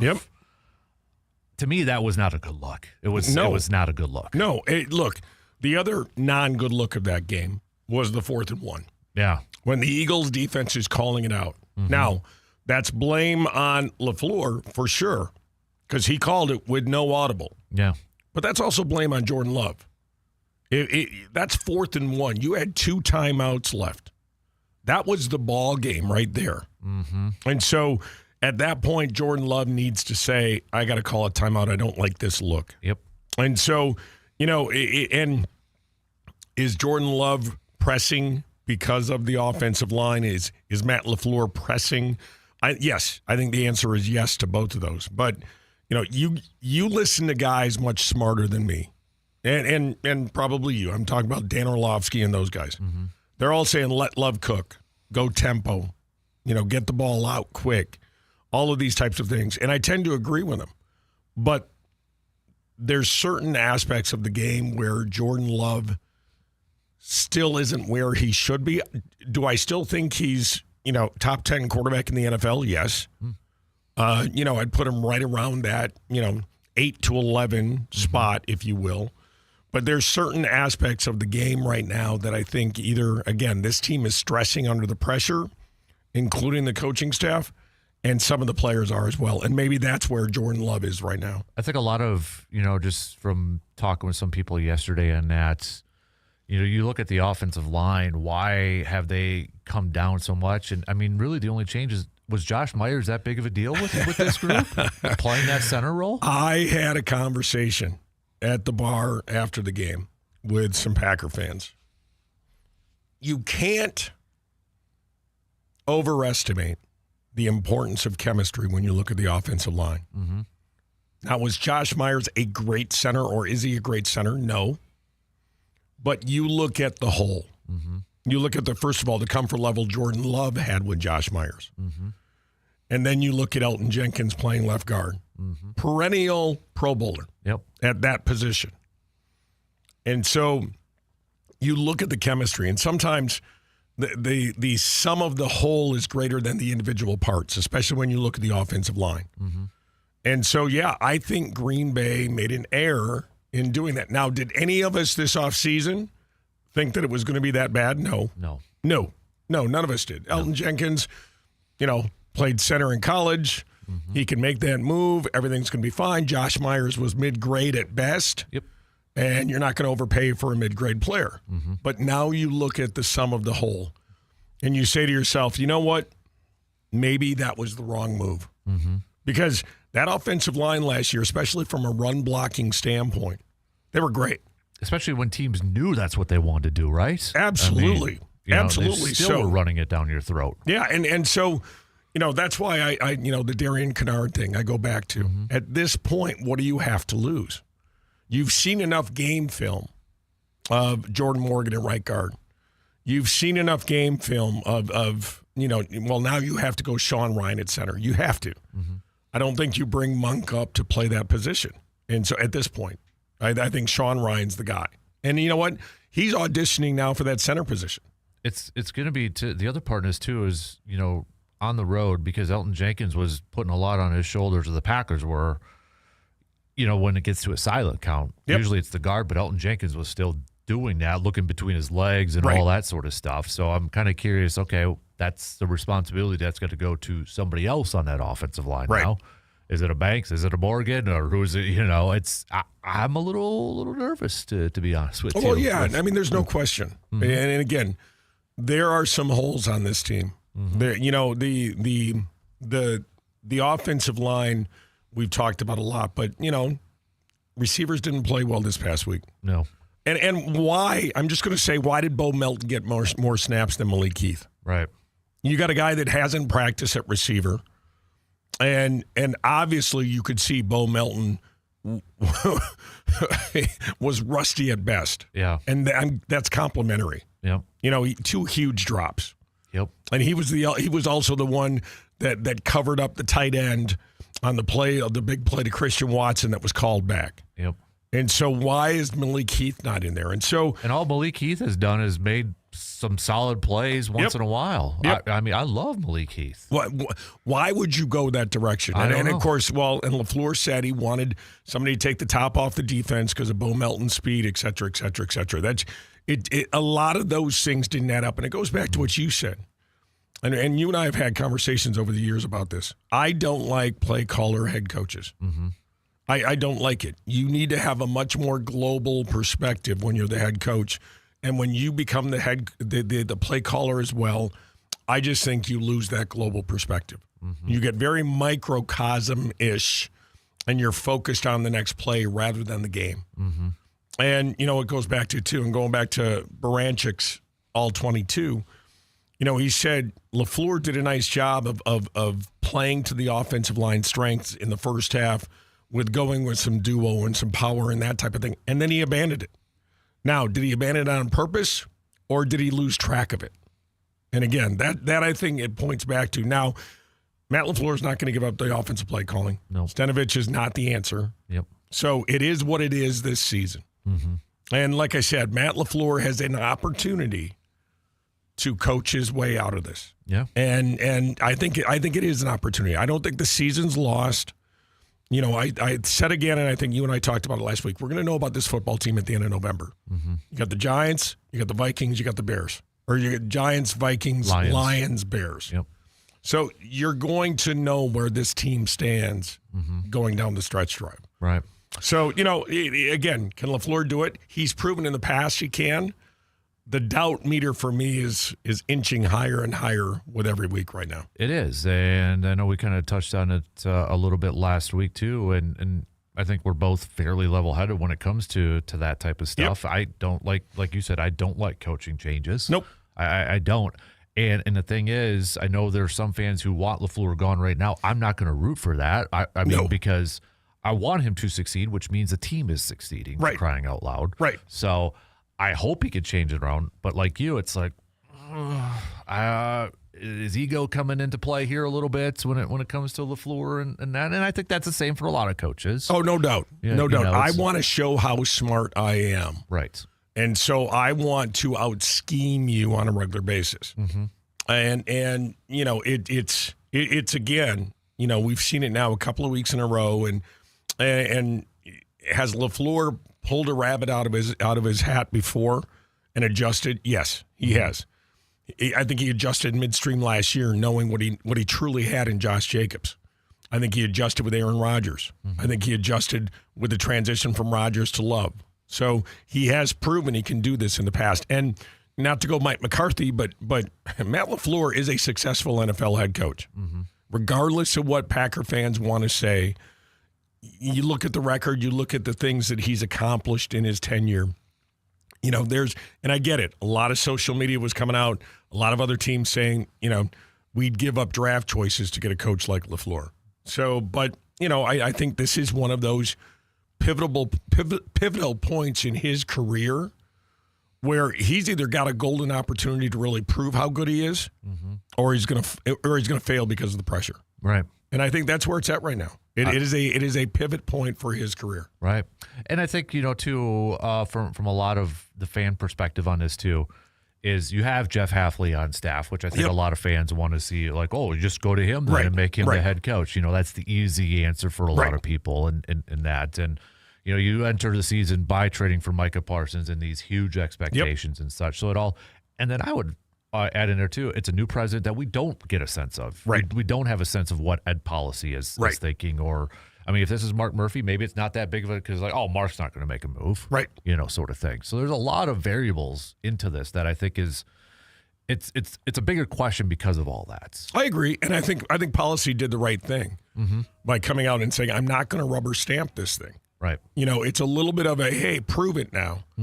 New regime coming in, new president coming in. I got to feel the vibe before I make a move here. So I don't have any issue with what Policy did there. It does tell me something, because I saw also on Packer social media people saying, well, did that put undue pressure on Matt LaFleur not getting that extension, because he doesn't, next year would be a lame duck coaching situation for Matt LaFleur. I got to tell you, if that put too much pressure on LaFleur, then that tells you something that maybe he's not the guy. Right. So, I had zero problem the way Policy has played this out. And again, there is a lot of NFL season left, especially when you look at how the Packers schedule was so backloaded with NFC North games. So they control their own destiny. I was just going to say that, yeah. And so Packer fans, I get it. Huge frustration after the game. And by the way, public service announcement, gold season ticket holders, if you're out there, please stop selling your tickets to away teams. Was it a lot of Eagles fans? A lot of Eagles fans. Yeah. Every bar we were at, pre and post, Eagles chants started. And they were drowning out "Go Pack Goes." And so, please, gold season ticket holders, do not sell your tickets to opposing teams. Yeah. Yeah, it was crazy. It was every bar. I'm not saying it was just one bar. Every bar. Wow. That's embarrassing. At one bar, and I'm not for sure, but every one of the members of this group, it was like 20 people, had a Dallas Goedert jersey on. So I'm assuming it could have been his family. Could have been, yeah. But I'm like, yeah, every bar. Wow. The Eagles chants were stronger than the Go Pack Goes. Wow. So we don't know who the Packers are going to be playing against quarterback this weekend. Jameis Winston, potentially. He's been elevated to number 2 if Jackson Dart doesn't clear concussion protocol. If Jameis Winston plays, he's going to go for like 380 yards and 5 touchdowns. Yep. Yeah. Got an interim head coach that wants to go out there and probably just impress. Perfect storm. Yep. It's the perfect storm. So any Packers fan saying, oh, interim coach, Jameis Winston, come on now. Been down that road too many times. Tommy DeVito. Right? Keep still wanting to say Danny DeVito, but same difference. Same difference. I ain't putting anything into that stock. Oh, interim coach. Oh, Jameis Winston, please. I was hoping for a 3-0 win Monday night. Yeah. I told my brother, I said, if we come out of here with 3-0, I'm good. If we come out of here 7-3, I'm good. At this point, I just want a W. Yeah, I don't care. I just want a W now. Yep. You want my score prediction? 2-0 Green Bay. Why not, right? Why not? I just, who knows? And, man, maybe this team, maybe LaFleur finds his footing. This team gets some confidence. And again, here's the other good news. Reed's coming back at some point. Yeah. Christian Watson's getting healthier and healthier and healthier. Golden's coming back at some point. Obviously, no Elton Jenkins. Obviously, no Tucker Kraft the rest of the year. But this team does have guys coming back that can help them. Wicks did some nice things. And Wicks did, and he had a drop. Yep. His first egregious one of the year, I would think. Yep. But yeah, so is there hope? Yes. And actually, Josh Wiley, the tight end who brought it from the practice that looked squad. like Josiah DeGuara out there leading some blocks. You know what? I thought he played pretty well. Yeah. And so, there's glimmers of hope, but, if you want to score for me, I'll say 14-10 Packers. Yeah. That's kind of how I'm feeling. Can this Packer football team generate 2 offensive touchdowns? Yes. Can this Packer defense keep the Giants, for the most part, off the scoreboard? Yes. Mm-hmm. So I'm going to go 14-10 just because I don't have any idea what Packer team's going to show up. I don't either, dude. I don't either. I just want them to obviously get the win, but maybe just get some momentum because after this game, holy moly. I know. It's rough. Well, yeah, we're going to know after that Bears game. Yep. We are going to know where this Packer football team is. Because guess what? All the angst you're all feeling today or this week because of the game Monday night goes away if in the next 4 weeks Green Bay goes 3-1. Mm-hmm. Last question here for you. Is Carrington Valentine the number 1 corner on this team right now? According to PFF, he is. If you look at the numbers, Yeah. if you look at quarterback rating, all of that completion percentage, all of the data is pointing in that direction. And the fact that he wasn't playing a couple of games earlier in the year. Again, there's been some questionable personnel decisions. Yes. Nate Hobbs, were you giving him the playing time just because he was the free agent signing? Right. Again, going back to the Bo Melton thing, still scratching my head on that. Yeah. How can he get more? He got more reps than Malik Heath, and he got the exact same amount of targets that Christian Watson did. By the way, kudos to Christian Watson. Owned it. On that, Should he have caught that? He responded, yes, absolutely. Yep. Yeah. So kudos to him. If you didn't see that, it looked initially like a pass breakup. He was trying to play defender, but then slow-mo, if he might have just turned around, he could have caught it. Yeah, and he's 6'4" up against a 6-foot cornerback. Mm-hmm. That's a jump ball that he goes up and gets. Yep. Yeah, he did own it, so I did see that too. So, well, rest up that voice, sir. I feel fine. I know. It's just. Well, I think we know what kind of fan you are now. Going back to the conversation from last week. Well, I was encouraging this football team. I would have too because of that game. Well, there might have been some Edmund Fitzgerald Porter that was imbibed on Monday in honor of the wreck of the Edmund Fitzgerald, which was Monday. So there might have been some Porter. This might be Edmund Fitzgerald Porter voice. Please tell me you did a little karaoke with Gordon Lightfoot too. There's a certain shot that has been created at Courtney House. Edmund Fitzgerald Porter with Kahlua and Bailey's. And it's a bomb. You're doing a Jaeger bomb type of thing. And so there might have been a few of those had, and every time those were had, there might have been a certain song that was played. So there you go. There you go. All right, sir. Appreciate the time. Rest up that voice, man. All right, brother. We'll take a quick break, and we'll be back after these few words.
Big thanks yesterday to our friends at the VFW Post 305, located on Star Avenue in Eau Claire. They were hosting some veterans yesterday for Veterans Day breakfast as well. So hopped on over there, hung out for a while after we were done broadcasting from High V. So big thanks to our friends at, again, Donna and the entire staff there. We're going to be doing our Festivus show December 23rd from over there, working on some cool things, cool items for that program. So put that on your calendars, December 23rd, our Festivus show coming to you from the VFW Post 305, located on Star Avenue. Do got to play a little catch-up here, so I do have to take a short break here in just a minute or so. But Coach V, when is Reed and Golden coming back? We need them. I would think Matthew Golden's fairly quick here if he was a possibility against the Eagles. We'll see, though. Also, why do we put Dobbs back for receiving punts? He's the top receiver. I think it's mostly just, one, Jaden Reed's gone. Two, they probably don't want somebody turning that ball over. It's more of a safety, I think, nets, really, with Romeo back there. Why did he leave the game in the fourth quarter? They were calling it a chest injury. It looked like there was one play the camera kind of got to him and he was holding his chest. So that's going to be something interesting maybe to watch at practice today, whether Romeo is going to be able to go or not. So, again, we'll get that practice report later on today when the Pack are back on the practice field.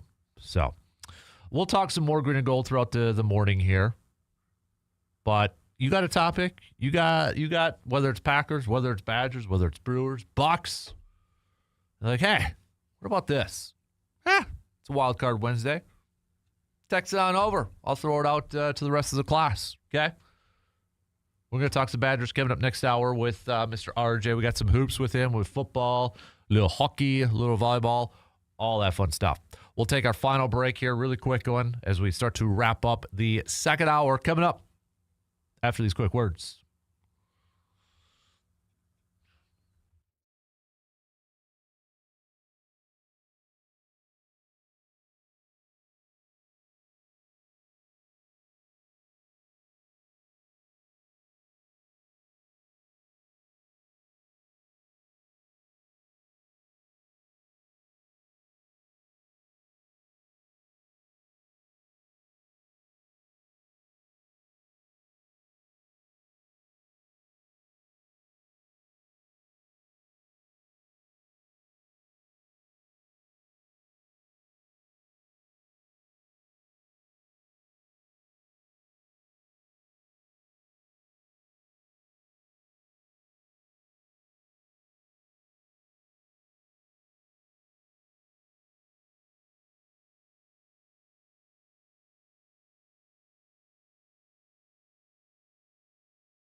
shout out to our friends at Carpet City Flooring Center for helping out our sister station Wax 104.5 with the new carpet in the studio. Looks absolutely fantastic. Nice work over there. If you are in the markets for maybe getting some new carpet, maybe some luxury vinyl planks like some Rigid Max flooring, maybe you need some new tiles, maybe you need to update the shower. Whatever the case may be, our good friends at Carpet City Flooring Center can help you out. If you're not sure where to start or you're not sure, hey, what would look the best color-wise or function the best? What's the best options for this space, for my man cave, for the living room? Their team can help you out. Go visit them today, 3109 East Hamilton Avenue in Eau Claire. You can also check them out online, carpetcitywi.com. Carpet City Flooring Center is Wisconsin's premier flooring store. All right. Let's do, oh, look at this, Coach. Coach is listening while bow hunting. Coach V. Seeing anything yet, Coach V? Anything out there? Man, I've gotten one that's showing up on my camera. I got to check it here this morning. Daylight hours, too, and I'm not able to get out there, and it's really egging me on. So, which is a good reminder. We do have our buck board posted up on Facebook. So it's posted up at the top. If you want to, if you've had any luck, you tagged out this bow season or for the upcoming deer gun season, if you get any luck, comments with the photo up there. All right. Comment on the Facebook page. We got it pinned up at the top. So best of luck to all the hunters. Be safe. And do a little bragging if you have any luck, okay? Send those puppies on over. Coming up next hour, we'll do a little chalk talk, and then we'll do a little Am I Wrong? Am I Wrong? Kind of a fun question I threw out in the first hour. It's tough. I get it. Pat Murphy, winning Manager of the Year again, back-to-back years. If we look at it just from the four, no Greg Gard, no Shaka Smart, no Mark Johnson, no Kelly Sheffield. Take those coaches out because they're really good. Pat Murphy's one. Who would you put next between Matt LaFleur, Doc Rivers, Luke Fickell? Pat Murphy is far and away number one right now, if we just look at it from those four, okay? And again, if we threw in Greg Gard and those other coaches, they would be up there too, no question about it. But I really want you to think about this. If you had to power rank them, man, who's coming in at number two? Fickell, LaFleur, or Rivers? Is Doc now at two? It's a little Q rating, we like to call it in the biz. Have some fun with this, okay? 2 in. We're at halftime, halfway mark. Halfway mark on halfway through the work week, making the turn here. We got some news updates. We'll be back. We're going to talk some Badgers coming up in about 20 minutes with Mr. R.J. Cardinal.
Third hour kicking off right now.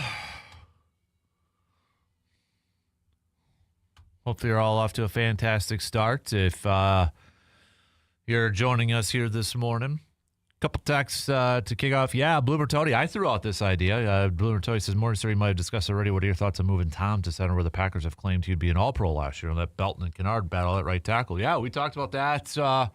I threw out that a little bit earlier. And it was kind of a question. I'm like, okay, if it's do you think they have the 5 best out there right now? And if it truly is, 5 best will play, who are those? Why not? Mess it up a little bit. Is it Walker? Is this the 5 best? Is it Walker, Sean Ryan, Zach Tom, Jordan Morgan, and second-round pick Anthony Bell? Or Kennard? I don't know. But there's issues with this offensive line. And now you throw out Elton Jenkins, who's going to be probably done for the rest of this season. If there's a time to maybe shuffle it up a little bit, isn't it now? I don't know. I still feel like they're going to run it with Walker, Banks, Ryan, Morgan, and Zach Tom. That's how I feel like they're going to. But I guess we'll get a little bit of a glimpse of that today, depending on what the media is going to be able to look at when they're at practice later on today here. So we got, what else do we have here? Coach V says, Holy Badgers, fun to watch. I see depth, especially the bigs. Glad guard letting the guys airing it out, but can still get back inside and go high-low with Winters and Rapp. We'll talk some Badgers here coming up in just a few minutes with Mr. RJ Cardinal. We'll talk about the Badgers and the Badger basketball team off to a 3-0 start for the men's team. So we'll get to that. We've got for Badger women's basketball, they're going to be back at it tonight. They're 2-1. They're taking on Bowling Green. And then they got Green Bay coming up this weekend on Sunday.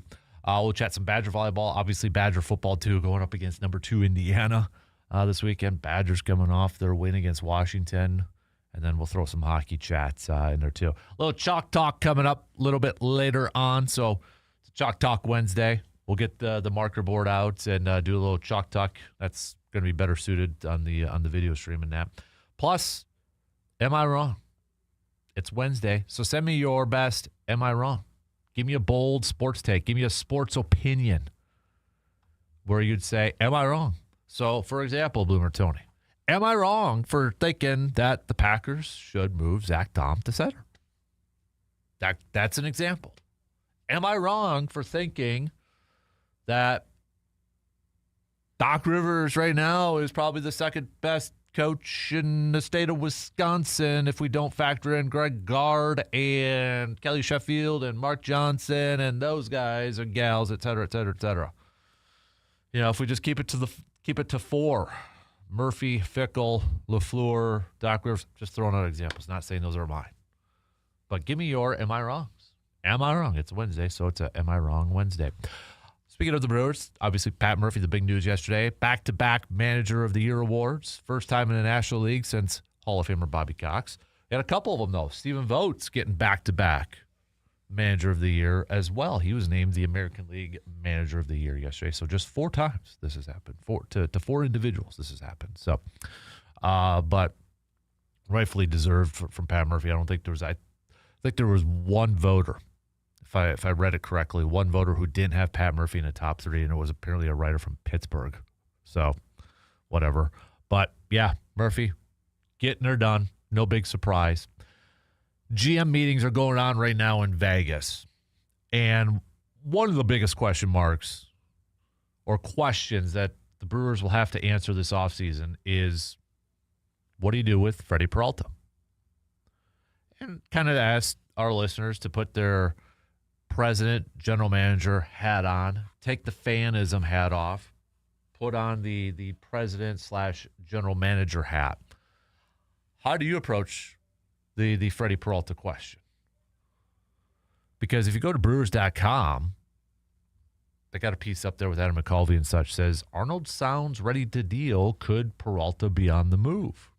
And a couple days ago, Bob Nightingale, in his column, noted that the Brewers are expected to hold on to him. I don't really think they know or anybody knows at this point. I just feel like they're like, Matt Arnold's saying, hey, if you got an offer, we'll hear it. Doesn't mean we're going to move him, but we'll hear it. And I think in this case, you have to. I think that's the route you have to go. You got an offer, we'll hear it, but that doesn't mean we're necessarily looking to move him. And then maybe one of these teams is willing to give you a package where you got to sit back and say, that's interesting. Do we think about this?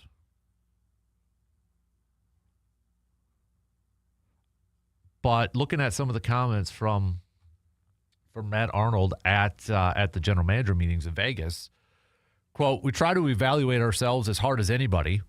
We want to make sure we're turning over every rock we possibly can to do better, and sometimes that requires making really tough decisions. We've had to do that in the past, and we're prepared to do the same thing this year. When asked specifically about Freddie Peralta and his status, he said, quote, every situation is really unique. Certainly, every team in this league is interested in Freddie, but he means a lot to us too. I would anticipate he's part of our team. But then later went on to say, look, I think in all these cases, it's a tough decision for all of us. We've had to make tough decisions on the haters of the world, Josh Hader, and Corbin Burns and things like that. And Freddie is certainly in that conversation. We'll never close the door on anything just because we're the smallest market in the league, and we have to make tough decisions like that. But we think he can certainly help us next year. So, again, I feel like it's just a situation of, hey, you want to call? You want to make an offer? Like I'm pretending to be Matt Arnold here. You got an offer? I'll hear it. Doesn't mean I'm ready to deal. And I think he's operating with the mindset of Freddie's pitching next year. I feel this is just me. I don't think Matt Arnold is going out there at this point in time shopping Freddie Peralta. He's not the one making calls. He's not the one picking up and calling the Red Sox, the Yankees, whoever, and saying, hey, you want Freddie Peralta? He's not doing that. That's my gut. I feel like he's willing to take phone calls from other teams who are calling him about Freddie Peralta to hear what they would offer. And honestly, I don't think there's a whole lot of negotiating. Okay, interesting, but if you throw so-and-so in here, then maybe we can talk. I don't even know if there's that. I just feel like he's at a point where, and this could change the more we get into the offseason and such, but I just feel like he's not at that point ready to deal or looking to deal. He's thinking, hey, Freddie's going to be back next year. So-and-so calls. They offer me a competitive offer, a really good offer. Then maybe it's something we think about. But I don't think he's the one going out there and actively shopping Freddie Peralta. So going back to when Joe was talking about the influx of Philly fans and such, Coach V says, back to the Packers, went to the game Monday, and we were surrounded by Philly fans. Totally stunk. Asked what they paid for a ticket, $600. $600. Yikes. The most that's not even the most I've spent on a ticket. That wasn't even the most I spent for the 2008 NFC Championship game to freeze my buns off and use maybe some little financial aid to get that ticket. But, man. And that probably, I'm assuming they're probably from Philly or Pennsylvania in that too. So, that probably doesn't include travel expenses and lodging and such. Man. What else is on your mind here this morning, peeps? All right, you got a topic? You got something? It's a wild card Wednesday. We can kind of dub this a little wild card Wednesday if we want, right? Anything else that's just kind of sitting on your mind like, hey, read this, heard this, saw this, been thinking about it. What's the rest of the armchair MVPs? That's what I'm calling all of you, by the way. What's the rest of the armchair MVPs? Thoughts on this? A little wild card Wednesday. Send those on over, right? Hit me up with a text on that Shoe Doctors Bullpen line, or you can comment on the YouTube stream. Tell you what, let's take a quick break, and then we're going to switch gears and talk some Badgers with Mr. Cardinal, RJ Cardinal. He's going to be joining us here. We'll talk some football. We'll talk some hoops, throw a little hockey, throw a little volleyball, all that fun stuff in. We'll be back here after these quick words.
Switching gears here, we're going to be chatting with our good friend, Mr. RJ Cardinal, on a Wednesday instead of a Tuesday. So big thanks to RJ for adjusting since we were at Hy-Vee doing the show from over there for Veterans Day and their free Veterans Day breakfast.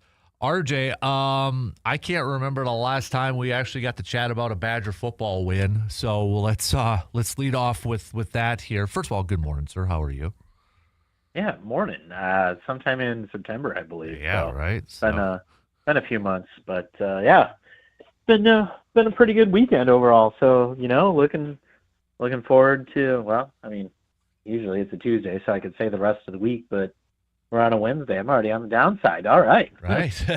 So, yeah, no kidding. Halfway through making a turn, all that. But let's talk a little football here. Not to say this is a great thing, but easily Luke Fickell's signature win while being at Wisconsin, beating a top 25 team. And, I mean, doing it with your punter still as the leading passer and such. But, I mean, was this Luke Fickell's best win as head coach of the Wisconsin Badgers? I mean, you'd have to say so. I mean, the only other one was a win against an unranked team 2 years ago. Right, yeah. So, yeah, no matter what you say about how Washington was ranked, they were a ranked team. I believe it was college football playoff ranking, so they're not ranked anymore. But that's a ranked win on your schedule. It feels good no matter how it happens or you go about it. It wasn't the prettiest game ever. It wasn't the greatest weather ever, so I think that helped play a little bit into Wisconsin. And, I mean, that defense just pinned its ears back and put all the pressure in the world on Williams in that game. So, I mean, it was one that it looked like an overall great game by the defense especially. But, yeah, a lot of things combined to get a win that you were a 2-score underdog in. And, yeah, it felt good as a program. Especially after, last week's announcements of their sticking with him, and he will be the coach next year in Fickell. And, I mean, I think from all the outside perception, these players, we talked about it before, I think the coaching staff has been the one that's waved the white flags in some of these games. And it showed on last Saturday that the players still haven't quit on this team or this at least head coach. I don't know about the rest of the coaching staff, but I think in some positions we could see possible coaching changes in the off season, but it'll be interesting to see what happens here moving forward. Not this weekend, but in the final 2 games of the season, because based off of the performance I saw at Camp Randall, I think that at least gives you a chance against Illinois and Minnesota, more so than I had going into that game against Washington. Going back to last week's, you kind of just mentioned it there with Chris McIntosh. Hello? Said, oh, sorry, pressed the wrong button there. Got me now? So. Yeah, I was like, oh, no. No, I accidentally pressed newborn, man. I'm still a rookie here. So going back to the last comment, or you mentioned it a little bit there, but last week's comments from McIntosh making it public, Luke Fickell's going to be back and such. And I know a lot of people kind of deep dived into some of the stuff that McIntosh was saying and trying to now he's saying it's not necessarily competing for championships. It's, wins and losses don't necessarily mean everything and all that. Was there anything from all the stuff that McIntosh said last week, whether it was his initial statement, his interviews with, I think he talked with Jesse Temple a little bit, radio stuff, that really jumped out to you from last week? I think initial reaction on the not only wins and losses, especially when you pointed out in firing Paul Chryst, that's the main reason why, even though he was averaging 9 wins a season. Stepping back from that and re-listening, I think he was saying success isn't only in the wins and losses.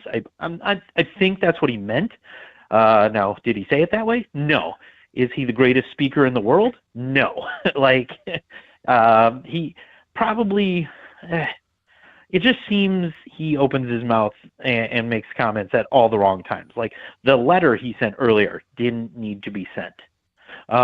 This probably didn't need to be said because it was already sent in the letter a few weeks ago. So, I mean, he's just reiterating himself. I get it, but you probably need to have a little more polished of answers before you even go and answer questions in a scheduled invite-only interviews with people. And I think they were more so considered the team-friendly reporters. Right. Because, the State Journal's main beat reporter or main guy now in Jim Polzin was not invited to this, and he's been one of the bigger critics of the program in the last 2 years. So I think it was, we'll just call it family-friendly reporters to hopefully ask softball questions to the AD and get as good of answers as you can. But, and a lot, even after the game, a lot of the players had said it was good to know he's going to be back and we have a definitive answer, and it just took a lot of weight off of our shoulders. So if that's all they needed, I mean, I don't understand why you couldn't be playing like this all season. Maybe it was some of the defensive coordinators' fault in terms of we're not allowing kids to just go back and play football. A lot of people pointing to the recruits in Catalano and Mason Posa playing like they're the next greatest thing. And honestly, they look like they're both going to be, the next line of great Wisconsin linebackers. And we'll see them in the NFL in 2 more years. But it's still then on the coaching staff to realize you need to get that talent on the field. But all we've heard of this younger talent is it wasn't ready yet. And I don't know how you go from having now Mason Posa and Cooper Catalano both playing like banshees the last 2 games and say they weren't ready at all. There's still some issues on this coaching staff, I think, with talent evaluation past the recruiting portion of everything. So there's still some kinks to work out here. It was great to have a win. If you're upset about the field storming, you have either completely checked out on this team or have no emotion that was built up on seeing a win versus a Power 4 team since last year in November, almost to the date. Right. And your first win versus a ranked team. Oh, no, it was first win versus a ranked team since 2021, November 9th, 2021. So almost to the date, it had been 4 years since that had happened. So a lot of things, a lot of emotion just came out. So if you're upset about the people who actually showed up to the game to be supportive, running onto the field to celebrate with the team they're supporting, maybe you're just a big curmudgeon or a Scrooge that is upset for some irrational reason that it's only 1 win and it isn't anything.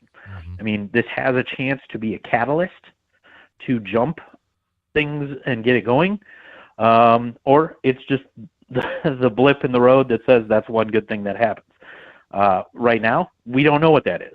But, I mean, if you watched that game and didn't see any glimmer of hope, maybe you just need to go do something else with your Saturday.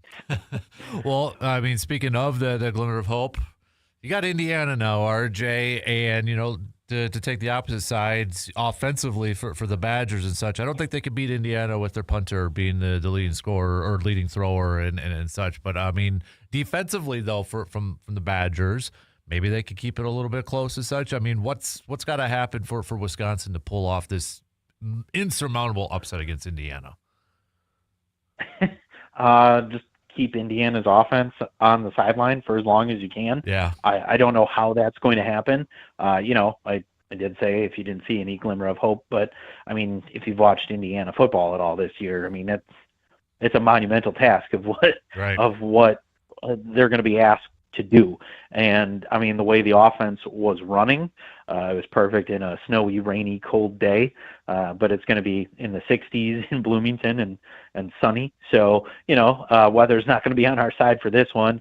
You're going up against potential Heisman Trophy or in the running for the Heisman Trophy quarterback. They have some pretty darn good receivers. Their running back is okay. But I mean, their main thing is a lot of spreading out passing attack with some zone run in there. And it's going to be a difficult day. Like one win over Washington doesn't equate to being turned around right away. Like I said, the defensive side of the ball is what won you that game, defense and special teams. Offense is still coming around. There were comments made by the coaching staff, especially offensively, that with Billy Edwards going down, the percentage of the playbook Grimes actually wanted to run, I think he put in the single digits percentage-wise. So, I mean, we're not even seeing the offense that we're supposed to be running.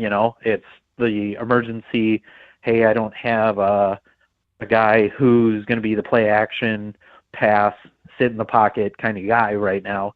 And maybe that's why we saw Simmons in so much. He is more that than we've seen. He even came in the Washington game to be able to get yards and kind of run out the half in order to get yards and put some kind of run pass thing in the head of the defenses. It's not one of optimism this week. It's let's just not go back to getting blown out, but a lot of Indiana fans are posting the 83-20 score from a few years back, and calling this a revenge game. So we'll see what happens. Hopefully, the defense for Wisconsin is able to at least tame what possibly this could be. But Wisconsin opened at 30, I think 30.5 point underdogs.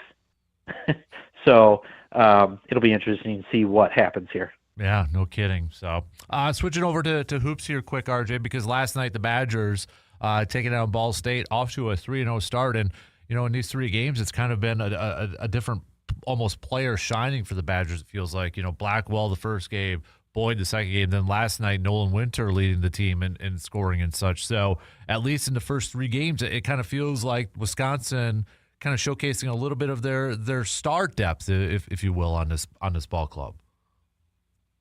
Yeah, we talked about it a couple of weeks ago, who was going to be the guy on this team. And even though you're bringing in better talent, it's still going to be one of those, if somebody has a off night, who's going to be the guy to step up. And it's been somebody new in each game, and I think we'll just keep seeing that. And like you said, the talent now on this roster, I mean, you even saw some of the young guys get playing time as early as, before the first TV timeout. So it's definitely a team with more depth. Went cold for a little bit there near the end of the first half, but able to pull away, get a win versus Ball State last night. And it's the first time the Badgers have scored 86 or more points in their first three games in 50 years. And that team in 75, 76, was averaging just under 72 points a game and didn't make the NCAA tournament. I mean, granted, it was only a 32-team field at that point in time. Indiana finished the season undefeated that year, and the Big Ten as a whole was, pretty dominant at that point in time.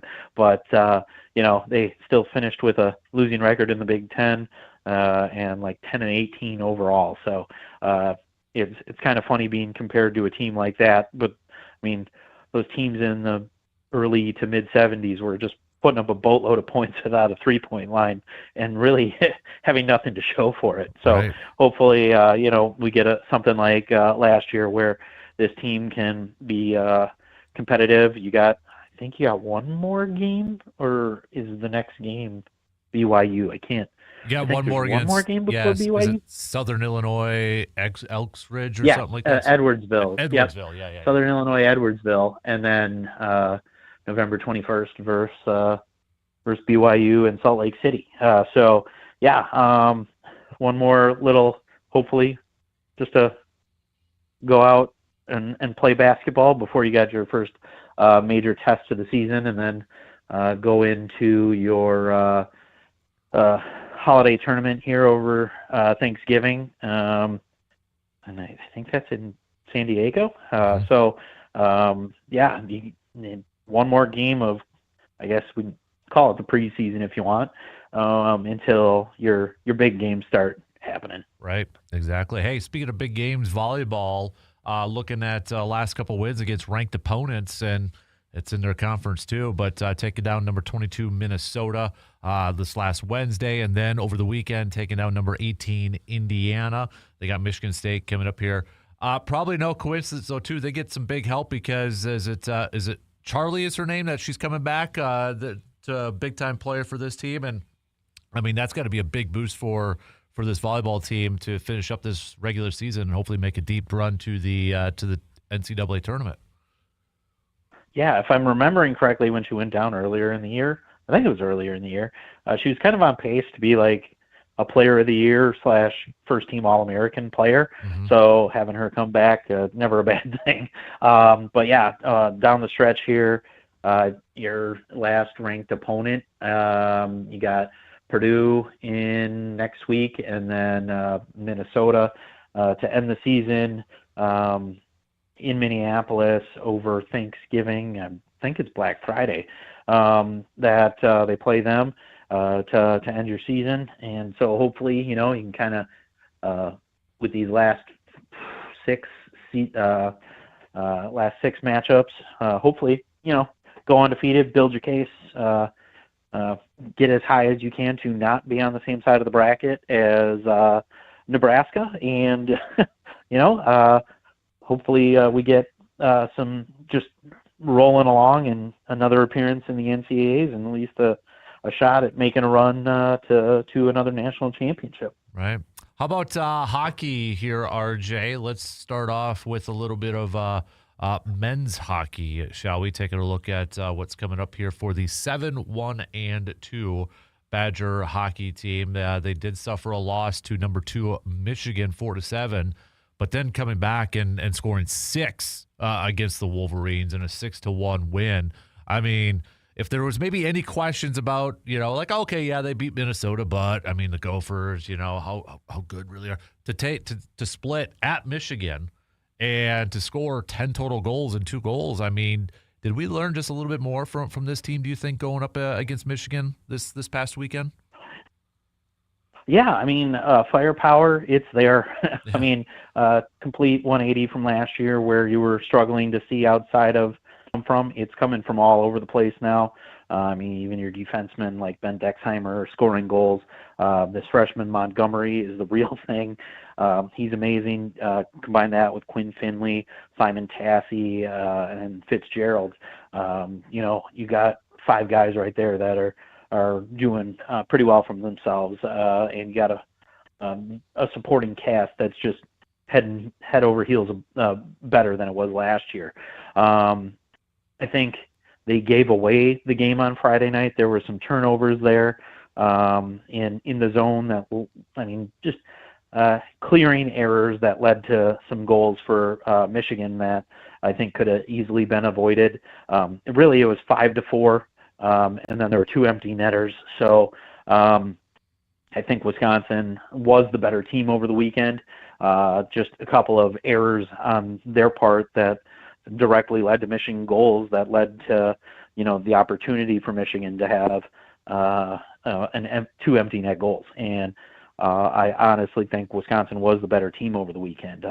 Definitely when you look at the Saturday game, they I think were even in terms of shots on goal by the end of the game, but Wisconsin really was the aggressor, and the one goal was a shorthanded goal that was an error on bringing it into the zone, and somebody put a shot on, missed a puck on a rebound, and Michigan went the other way. So it overall was just a dominant weekend by the Badgers, and I think, like I said, Friday night was just a couple of errors that let Michigan win that one. But heading into a weekend against Ohio State here at the Kohl Center, looking forward to seeing what Wisconsin can do back on the home ice against another conference opponent. Yeah, and then the women's team, I know they had off this past week and such, but another tough matchup going up against number 10 St. Cloud State. So it's been a week. They're coming off a split against the Gophers, but maybe another opportunity here to rack up some more quality wins for this Badger women's team. Yeah, you'd really like to think so. I think the 5-1 loss to the Gophers a couple of weeks ago, maybe it was necessary because when you bounce back and win 7-2, I'm not sure what happened on on that Halloween game, but turn the calendar November and it was like it was gone immediately. So hopefully you can build off that 7-2 to win and just kind of keep rolling along until you get to Ohio State.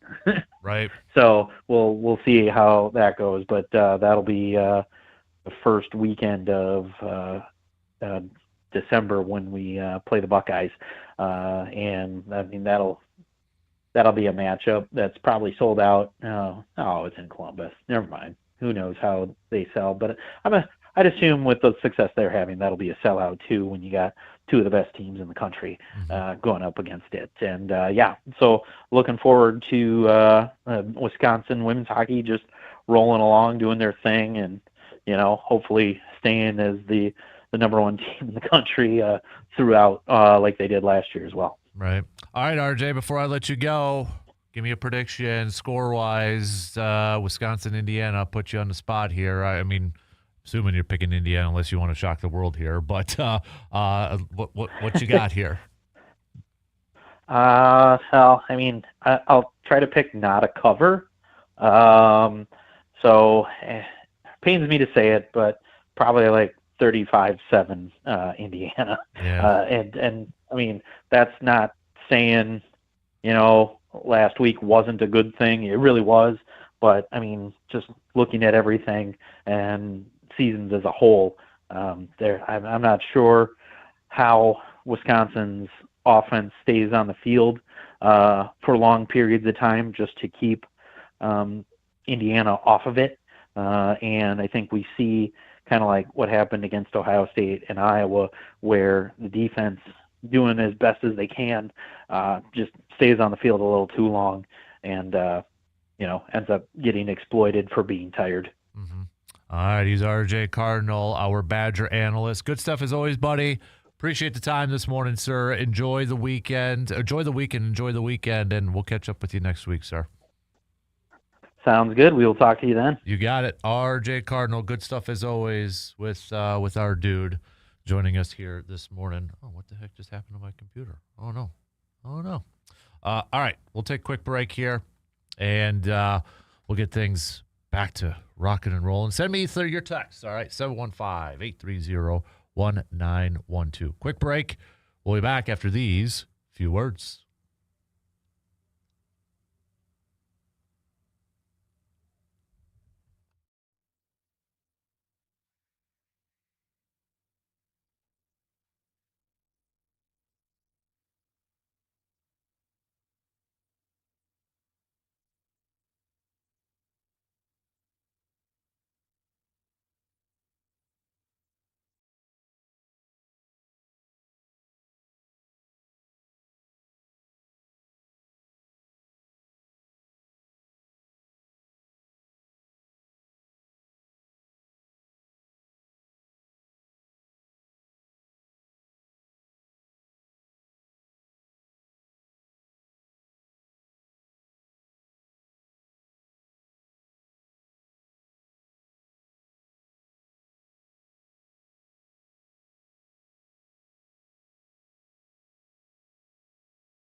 The deer gun season is coming up next weekend. You still have some time, though, to go visit our friends at Tilden Gun. Maybe you're looking for that new deer rifle. Maybe you need to get some ammo. Maybe you need to get a new scope. Whatever the case may be, make sure you go visit our good friends at Tilden Gun. You can check them out online at tildengun.com, or with the season coming up here, you might want to go visit their shop. It's an awesome shop. It's a cool-looking shop. 12427 90th Avenue in Chippewa Falls. Again, that address, 12427 90th Avenue, Chippewa Falls. Check it out, Tilden Gun, before the season starts back up next weekend. So, all right, definitely going to next week's going to be fun with hunting and such. Hit me up with an email, because I am looking, if you've got a cool hunting story to share, traditions to share, email me so I can put it up in a new episode or an upcoming episode of the Man Cave podcast. Okay, so that email is mancavepodmail@gmail.com. All right, so I'm looking for, if you got some cool traditions, some fun traditions, some funny stories, all that good stuff, I want to hear it, okay? And I want to share it with the rest of the listeners out there. So, again, hit me up with an email, mancavepodmail, all one word, @gmail.com. Coming up next hour, continue to send me your Am I Wrongs. We had Zach on the video stream with an Am I Wrong. Am I wrong for thinking that the offensive line is the biggest issue right now? It all starts on the line. If they could dominate the line of scrimmage, they will have success. I don't think you're wrong, Zach. So I can't tell you you're wrong. I don't think you're wrong. I think a ton of it starts up front. And I'm guilty of this too, but I think for a lot of the issues that we are seeing on the offensive side, we want to point the finger at Jordan Love. We want to point the finger at Matt LaFleur. A lot of it does start at the poor offensive line play. While, yes, we can still point the finger, well, okay, Matt LaFleur knows this. Head coaches know this.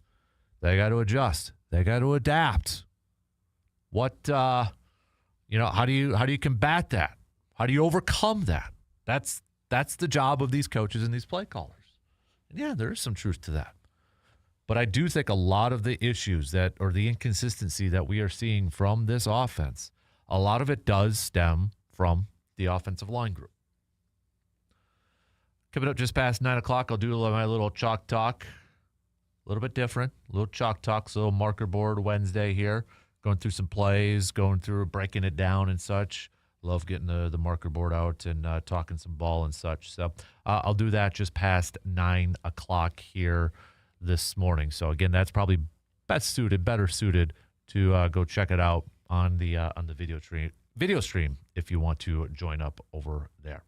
And, hey, whatever else is on your mind. You got a topic, got a fun topic, or something you've been thinking about, let me know. 715-830-1912 on that Shoe Doctor's bullpen line. All right, we got to take a quick break.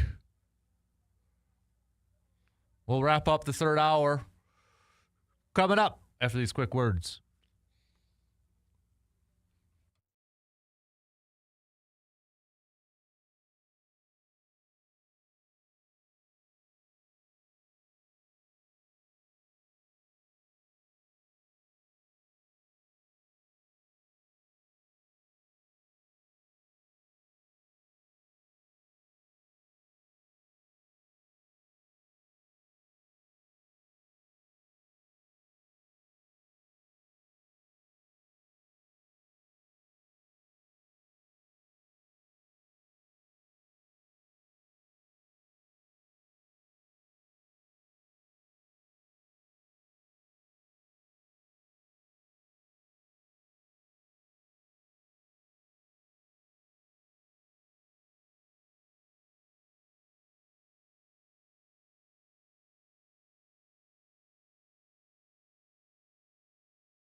Just a few minutes left to the top of the hour. Coming up next hour, we'll do a little chalk talk. We'll do a little Am I Wrong? As we start to wrap this up. We got Bucks chats also. Bucks back in action tonight as they're going to be taking on the Charlotte Hornets in Charlotte. Bucks looking for their 8th win of the season, looking to improve to 8-4. After that, then they're back against Charlotte. This time we'll be in Milwaukee, another group stage for the NBA Cup. That'll be on Friday. And then Saturday, the Lakers coming to town. Interesting stretch of games after this. Not to overlook the Hornets or anything like that, but after the Hornets, you've got Lakers, Cavs, 76ers, Pistons. And then the Trailblazers come to Milwaukee. I don't know if Dame's going to be traveling with them, but we'll see. But of that stretch here, too, all of them but one will be in Milwaukee, and that's the Cavs game. So Lakers, actually Hornets, going to be at home. The second game against the Hornets going to be at home. Then the Lakers be taking on the Bucks in Milwaukee. Then they hit the road to take on the Cavs. Then they're back home against the 76ers and the Pistons and the Trailblazers. So got a few opportunities to catch the Bucks in Milwaukee if your heart so desires. But yeah, it'll be kind of an interesting stretch here to see how they. I know that Cavaliers game. I would imagine Giannis is going to be like really amped up, wanting to perform well in that one, considering the Cavs swept them last year and they already beat them once this year. Probably wants to erase that narrative that they can't beat the Cavs and such. And kind of similar to when, they beat the Knicks, and looking back to Giannis's comments after that game, you could tell he just wanted maybe that one just a little bit more. Just a little bit more. Probably saw it already yesterday too, but Jair Alexander. Jair Alexander has decided to step away from football in order to focus on getting right physically and mentally. So Alexander, apparently according to reports, informed the Eagles of his decision on Tuesday. So, say what you want about Jair, and we've had a lot to say about Jair when he was with Green Bay the last couple of years, last few years and such. But good for Jair. I think if he's just not there, obviously if he's still dealing with a knee injury or some physical stuff's got to get that figured out. But if he's just not there mentally and he's got some stuff going on, good for him to say, you know what? I just need to step away. I got to take a breather. I got to step away. Now, there's no word whether he's actually going to come back or not. There's some stuff out there saying he is contemplating retirement. But at the same time, good for him. Look out for yourself. So for all the stuff that we have contemplated, we've talked about with Jair, especially in his last year or two at Green Bay, I think we all kind of knew, like, something's amiss. Something's off. But good for Jair to just say, you know what? I got to take a step back. Let me focus on me. Good for him. Good for him. All right. Shot clock's going to cut me off here. Final hour coming up. We'll do a little chalk talk. We'll get to some Am I Wrongs? Send me your Am I Wrongs. Okay? Am I wrong? Blank. Am I wrong? Blank. Best ones I'll read on the air. Appropriate ones I'll read on the air. 3 in. We got one more to go. We got some news updates, and we'll be back here in just a couple minutes.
Final hour kicking off right now on this Making the Turn Wednesday, November 12th.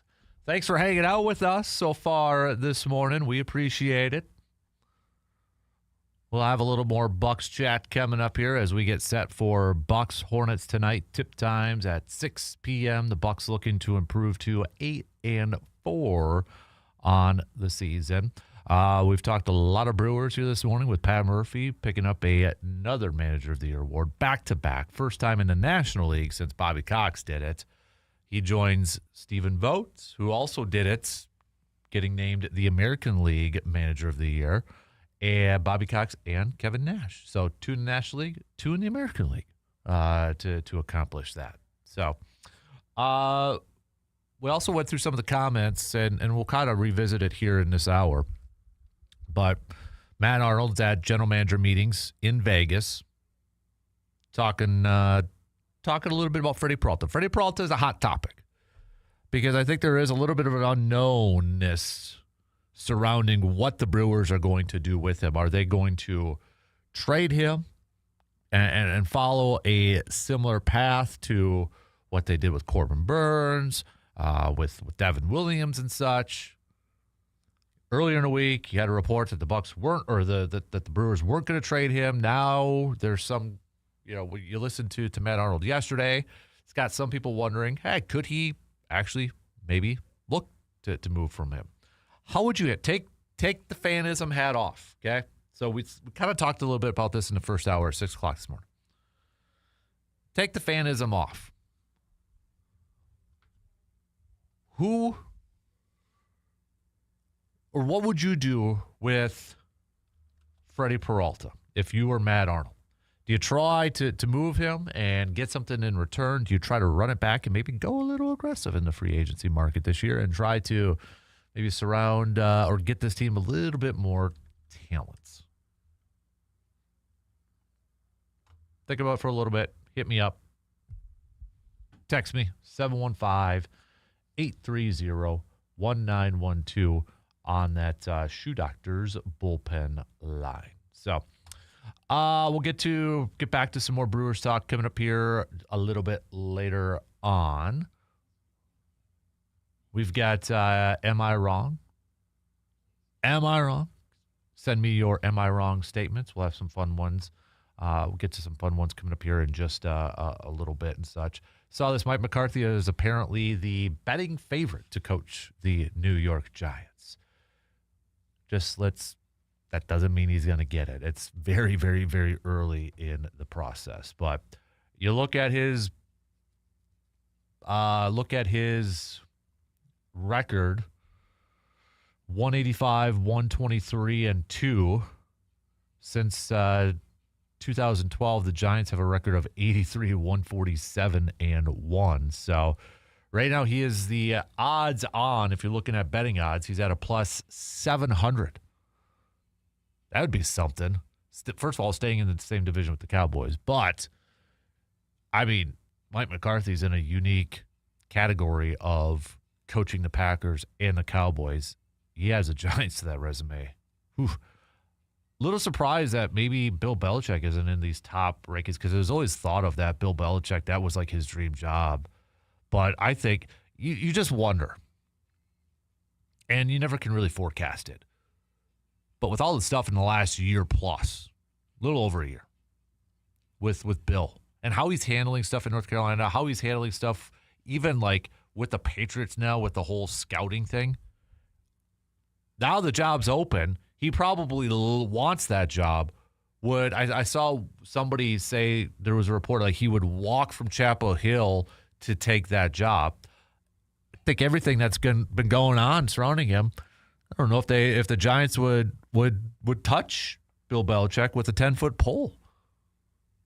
And you look at some of the odds, he's not even up here. Mike McCarthy's got the highest odds or the best odds. Clint Kubiak, Steve Spagnuolo, who was with the Giants during some of their runs with Tom Coughlin.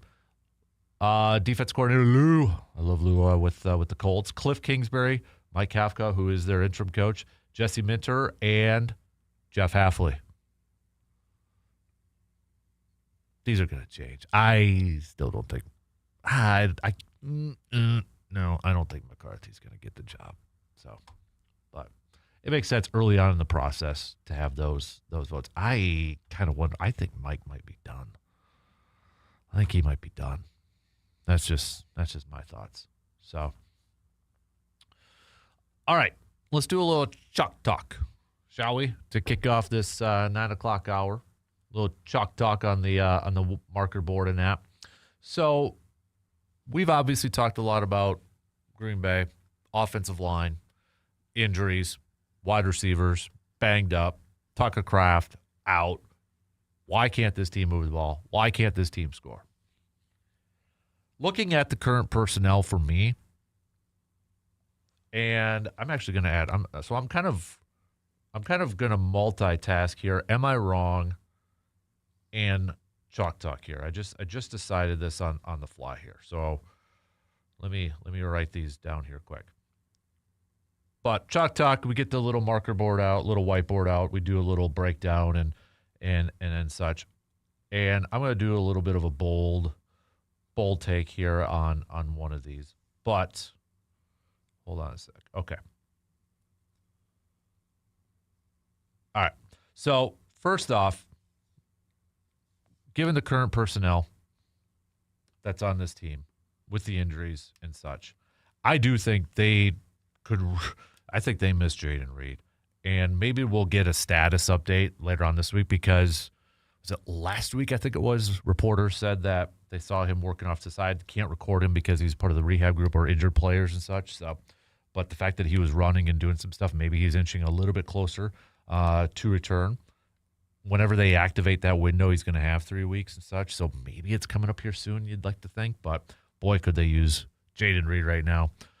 But with that being said, not factoring him into this, I think we got to see Green Bay kind of – I want to see Green Bay do a little bit more 11 and 12 personnel. So – this is why I've got the marker board. I kind of wrote it out. If you're not sure what 11 and 12 personnel is, 11 personnel, you got 1 tight end, 1 running back, 3 wide receivers, okay? 12 personnel, 1 running back, 2 tight ends. A couple different things here. With the 11 personnel, again, I'm going with, you throw in a Watson maybe at the Z, the Dobbs at the X. You throw a little Golden and Wicks at the Y. You could interchange them a little bit. Tight end Musgrave on the line there too. The 12 personnel, mostly for the tight end in the backfield to kind of just maybe give Josh Jacobs a little bit more of a lead blocker and such. But I think you're going to see, and I think for now we got to see Green Bay maybe employ these a little bit more, or maybe you go a little 22 or maybe a little bit more 21 personnel where that would be 2 running backs. And we've seen Green Bay do that a couple years ago. And that's where they were really having some, or it was even last year, I think, having some success running the football. And the 12 or the 21 personnel, you have the 2 running backs and the 1 tight end. Do they line up both like a Chris Brooks and Josh Jacobs, where Chris Brooks was acting as kind of a fullback option, but they're both in that backfield? I think maybe if Jaden Reed's back, you kind of incorporate him maybe a little bit into a potential 21 personnel. So you'd have a little wide receiver / running back combo lined up with Jacobs in the backfield, and then you still have Musgrave as your tight end. Maybe he's a little bit off the line of scrimmage and such. But I think right now, given their current structure, I think I want to see a little bit more 11, 12, and wrinkle in a little bit of that 21 personnel. I didn't do the 21 personnel on the marker board, but kind of the breakdown of that. On the bottom there, tell me I'm wrong. I'm probably wrong in this because they're not going to do this. This is the offensive line I want to see now. Screw it. If we're having this big of an issue with the offensive line, let's change it up. If they're struggling to protect Jordan Love in the passing game, if they're struggling to open up running games, running holes, screw it. I don't care about contracts. I don't care that Aaron Banks is making a boatload of this cash. If he's not one of your 5 best players, 5 best offensive linemen, bench him. Bench him like you did Nate Hobbs. Get your 5 best out there. No screwing around. If this is the root cause, and I think it is a big part of it, but if the root cause of your offensive inconsistencies and your offensive struggles is based off the play of the offensive line, make some tough decisions. You don't have to be nice because somebody's got a big deal or a big contract. I wouldn't mind. Again, they're not doing this. I'd be surprised if they do this. I don't think they're going to. Never say never, but I don't think they're going to. Walker at left tackle. Sean Ryan at left guard. Actually, no. I'm going to switch it up here a little bit more. Walker at left tackle. Jordan Morgan at left guard. Zach Tom center. Sean Ryan right guard. And let's throw a little, maybe Kennard and Belton at right tackle.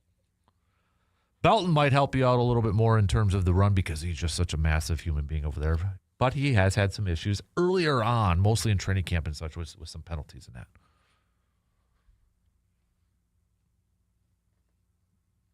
But I'm wrong in it. I would be shocked if they throw this out there. I wouldn't be opposed to it. Because I think the Elton Jenkins loss, not just because he is a very good center or a very good offensive lineman. He's had his issues this year. I think a little up and down performance from the center position, and probably not playing to the expectation, to the level that the Packers thought they were going to have with him, moving him over to center, or he probably had on himself. There was probably the bar was high. But they really put a lot on his shoulders playing center this year, not only just changing to that position, but you're talking about silent counts. A lot of it, comes from the guards. He was still doing it. So now you lose that. I'm really curious to see how the communication goes with this offensive line.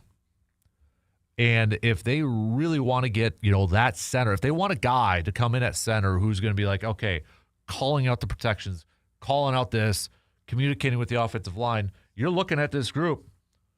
Who's best suited for that? Maybe it is Zach Tom. Again, I don't think they're going to. I wouldn't mind seeing it. Why not?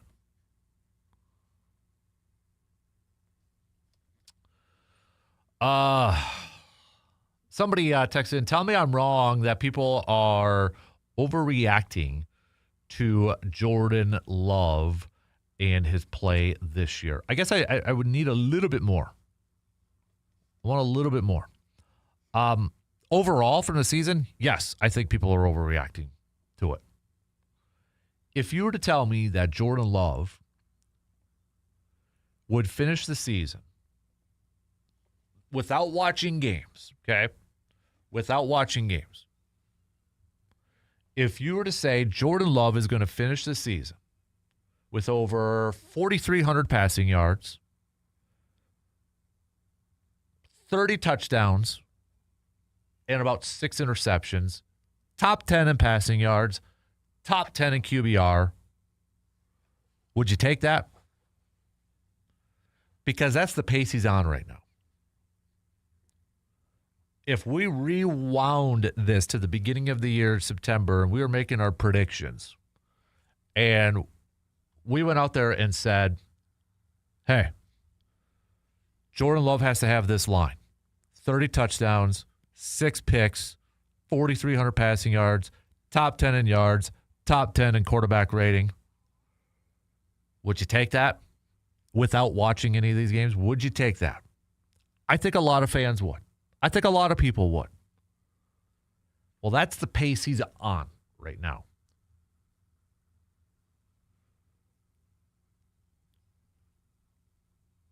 So, but if you want to say from this past, I think, he's not immune to criticism and calling him out for bad games. That game on Monday wasn't Jordan Love's best game. He struggled. He struggled. He missed guys. And like I said yesterday, I get nervous at times, or I don't want to get too far into, wow, he missed that guy, because it's so easy for us to see it from a bird's eye view or to see it on replay and such, and not necessarily always, we're not on the field and we're not getting pressured all the time from these guys who just want to hurt you, these massive human beings, like Greek god-looking like guys. So, I mean, that clock, you've got just a couple seconds to make a decision. So I always get a little nervous criticizing so much because we have the advantage of seeing it on replay, on TV, or from a bird's-eye view. But that's also his job, right? That's his job to see that stuff, to see those open receivers and such. But he didn't have a great game. He made stupid plays. First of all, taking a stupid sack earlier on, getting yourself out of field goal range. The turnover before the half, trying to get the ball out and like shoving it to Josh Jacobs, potentially took points off the board. He made stupid decisions. But in the grand scheme of things, overall this season, has he been a bum? Has he been this awful quarterback that I think some people are just kind of running? No, I don't think he has been. Has he been I don't think he's a top 5 quarterback. I don't think I'd put him top 10 right now. Top 15 probably. I don't think I could put him top 10. If we're just looking at the quarterbacks that are playing incredibly well just for this season alone, I don't think I could put him top 10 because you've got Matthew Stafford's playing some incredible football. You're still going to put Josh Allen up there. You're still going to put, Patrick Mahomes up there. I think you got the guy that is having a solid season that maybe isn't getting a whole lot of talk about is Sam Darnold's doing a really good job. Drake May, for crying out loud.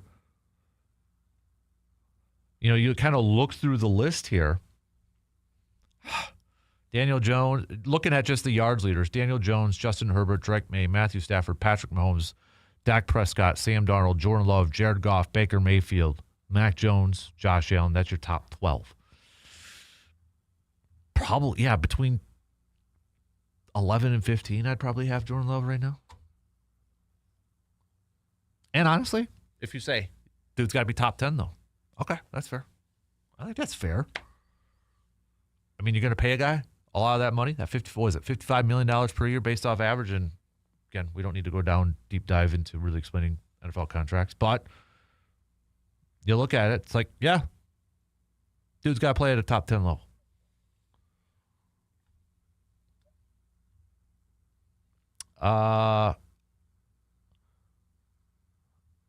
Am I wrong to think that Jacob Monk should have been the starting center since week 1? That's from John. Well, let me double check something with Jacob Monk here really quick because I thought, yeah, he wasn't available at the beginning of the season. I want to double check that because the Packers just activated him from the injured reserve to the 53-man roster just right before that Cardinals game. So, no offense, Judd, I would have to tell you that you were wrong because he wasn't physically ready to go for week 1. So, could he potentially get some more looks and reps at that? Possibly. But Swope, I don't know if you're like being sarcastic with all the caps over there. I don't know, man. But he says, Swope says, agree with you. You should be the next head coach for the Packers. No. Again, I don't know if that's sarcasm or not. So, all right, let's take a quick break. Whole lot more though coming up. Send me your am I wrong? Am I wrong?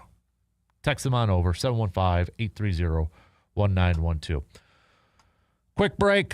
We'll be back here in just a couple minutes.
Bucks Hornets tonight, 6 p.m. Coverage will begin on your radio dials around 5:30 tonight. Even though, again, tip time scheduled at 6, we'll probably start a little bit past 6. Bucks looking for their 8th win of the season to improve to 8-4 as they visit the Hornets, who are just 3-7 so far this season. Speaking of a little bit of hoops and such, the All-Star game for the NBA, it's getting changed up. It's going to be the 2026 NBA All-Star game to feature a new U.S. versus world competition. 2 U.S. teams and 1 world team will battle it out in a round-robin tournament with 4 12-minute games. So 2 U.S. teams, again, 1 world team, round-robin, 4 12-minute games. The 3 teams will each have a minimum of 8 players. So 3 teams, 24 players. And again, that's factoring in I'm sure there might be some injuries and such. But okay. Thoughts? I know it's down. It's not till early part of next year and that. Props to change it up. I mean, they changed it up a little bit, last year. I mean, they've adjusted it off and on and that until it boils it down. It's such a funny, it's such a cyclical thing because, well, for instance, let's take a look at Monday night's game. Low scoring, right? Nothing at halftime. People making comments about how boring it is. There's no scoring. There's nothing. Blah, blah, blah, blah, blah. There's nothing going on. But if you like defense, maybe you did. But nobody likes watching defensive games, right? Then you get to the NBA All-Star game or even the Pro Bowl at that point when it's just all offense. Why don't they play any defense? It's around and around and around until these teams maybe play a little bit of defense in these All-Star games for the NBA. I don't know. Here's the thing. I'll tune into it. I think I'm more curious to see the matchups, the teams. Like, okay, who's on team 1 for USA, team 2 for USA, who's on the world team, and just seeing those potential matches. But if they're just going to be kind of lackadaisical and not even going to play defense and such, and it's, a 12-minute game, that seriously just might be a race to, let's just pump up a bunch of shots and score. I'll tune in right away. I'll see how it is. I'm not going to put a whole lot of faith and stock into it until they start to play maybe a little defense and such. But I don't fault the NBA for trying to do something a little bit different and adjust it here. So, but let's do couple texts here regarding the pace for stats. Jordan Love is on. He has done what he has so far with Kraft, Dobbs, Golden, and a more stable offensive line this year. Really? With this offensive line, really a stable offensive line? I don't know about that. The true test of a great quarterback keeps the same pace with replacement. I see those stat lines dipping a bit than projected, but stats don't matter as much as wins is earned. So, did see another projection from, what was it? Somebody just posted it up there. Let's see if I can find it.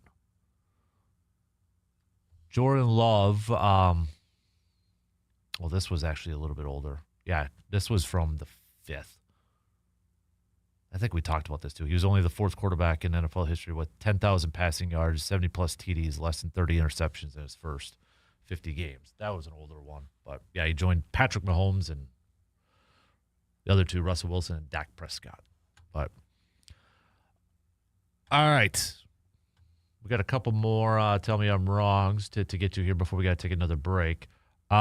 This one comes from Ben on our texting line. Tell me I'm wrong that instead of Matt LaFleur and Goody being on the hot seat, it should be the offensive line coach that should be on the hot seat. You know what, Ben? That's something that did cross my mind. Luke Butkus, the offensive line coach. Adam Stenovich is their offensive coordinator, former offensive line coach. And, over the last couple of years and such, I mean, it's been a solid group. For whatever reason this year, there's been a big dip in production. And I keep going back to it, but how much did losing Josh Myers factor in? Josh Myers the last few years has always kind of been a lightning rod, or one of the lightning rod topics for Packers fans, because he was drafted one spot ahead of Creed Humphrey, who is a very good center for the Kansas City Chiefs. A very good center. But Josh Myers had such immense respect throughout that whole organization, that franchise. His teammates loved him. His play wasn't always the sharpest. That's why he was kind of a lightning rod of a topic for a lot of Packers fans. He wasn't a dominant player like a Creed Humphrey. And the fact that, when a guy's drafted at where he's at and, he's picked maybe one spot before Creed, who was in that draft, a lot of people viewed him as the best center in the draft coming out of Oklahoma. So you're kind of putting that extra attention on him and pressure on him too. But from a communication standpoint, looking at all the other things that maybe we don't see as fans on TV or watching a game, maybe Myers was a little bit more important to this offensive line, and you just kind of see the trickle-down effect from him, because last year with the group, they had success running the football. They had success running the football when teams knew they wanted to run the football because Love was banged up and Josh Jacobs was able to do so much. And for the most part, 4 of those 5 guys, now it's only 3 because of Jenkins, but 4 of those 5 guys were back this year. The one that isn't is Myers. But the trickle-down effect. Okay, Myers is gone. Let's slide Jenkins over to center, and then they sign Aaron Banks to this massive deal that isn't looking great. So what happened? Where's the issues here? I don't know if it is Luke Butkus, the offensive line coach, but I mean, if we're kind of calling out Matt LaFleur and people are calling out Matt LaFleur because he's the play caller and he's the head coach and he's the guy that should get all the blame, if a lot of it is stemming from poor offensive line play, should some of that go to the position coach, as Ben just threw out there? Maybe a little food for thought. Another one here. This one comes from David. David says, tell me I'm wrong. Pat Murphy right now should get a massive extension from the Milwaukee Brewers. Why not? I won't tell you I'm wrong. You're wrong on that. Why not? I'll add a little bit more to this. I think Pat Murphy, the job that he has done, has surprised the Brewers to an extent here a little bit. I do feel like it's maybe surprised the Brewers a little bit, because I go back to the Ricky Weeks move, where he's moving now to the front office, because when he was hired, when he was brought in same time as Pat Murphy, he didn't have the bench coach title. It was associate manager, and it kind of gave the impression that maybe Ricky Weeks is the manager in waiting. So maybe Pat Murphy, you could throw in a little bit of the age factor too. It's like, okay, Pat Murphy, they're going to do a little on-job training for Ricky Weeks, and then maybe after a couple of years and such, they're going to hand it over to Ricky Weeks to be the manager. 2 years into this thing, back-to-back manager of the year, 97 wins. Maybe it's just going a little bit better than what the Brewers thought. And right now, I don't want Pat Murphy going anywhere else. Anywhere else. No way. And if that means you got to lock that guy up for a few more years, lock that man up for a few more years. They will never admit it, but I would be curious to know. I was like, okay, did you maybe think 2020, 2027 Ricky Weeks would be the manager, or that was kind of the and who's to say it still could be a thing down the line. It still could be a thing down the line that eventually Ricky Weeks is going to be the manager. Because in baseball, we've seen managers come from all different, positions and such. But maybe. Yeah, why not? I'm not going to tell you you're wrong. Give him that massive contract extension and let him stay in Milwaukee. All right, we got to take another break here. If you got any more, hit me up with your Tell Me I'm Wrongs. We'll be back here in just a couple minutes.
For you fantasy footballers out there, don't forget to get your questions in that Eric Baltman can help answer for tomorrow. Our fantasy football expert, Mr. Eric Baltman, joining us every Thursday throughout the football season, just past 9 o'clock. So if you got any questions, you need some help setting up your lineup for this weekend for week 11?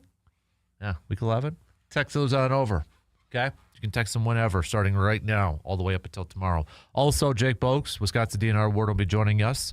So, again, if you have any questions leading up to next weekend's opener, you want to ask a DNR warden, here's your perfect opportunity to do so.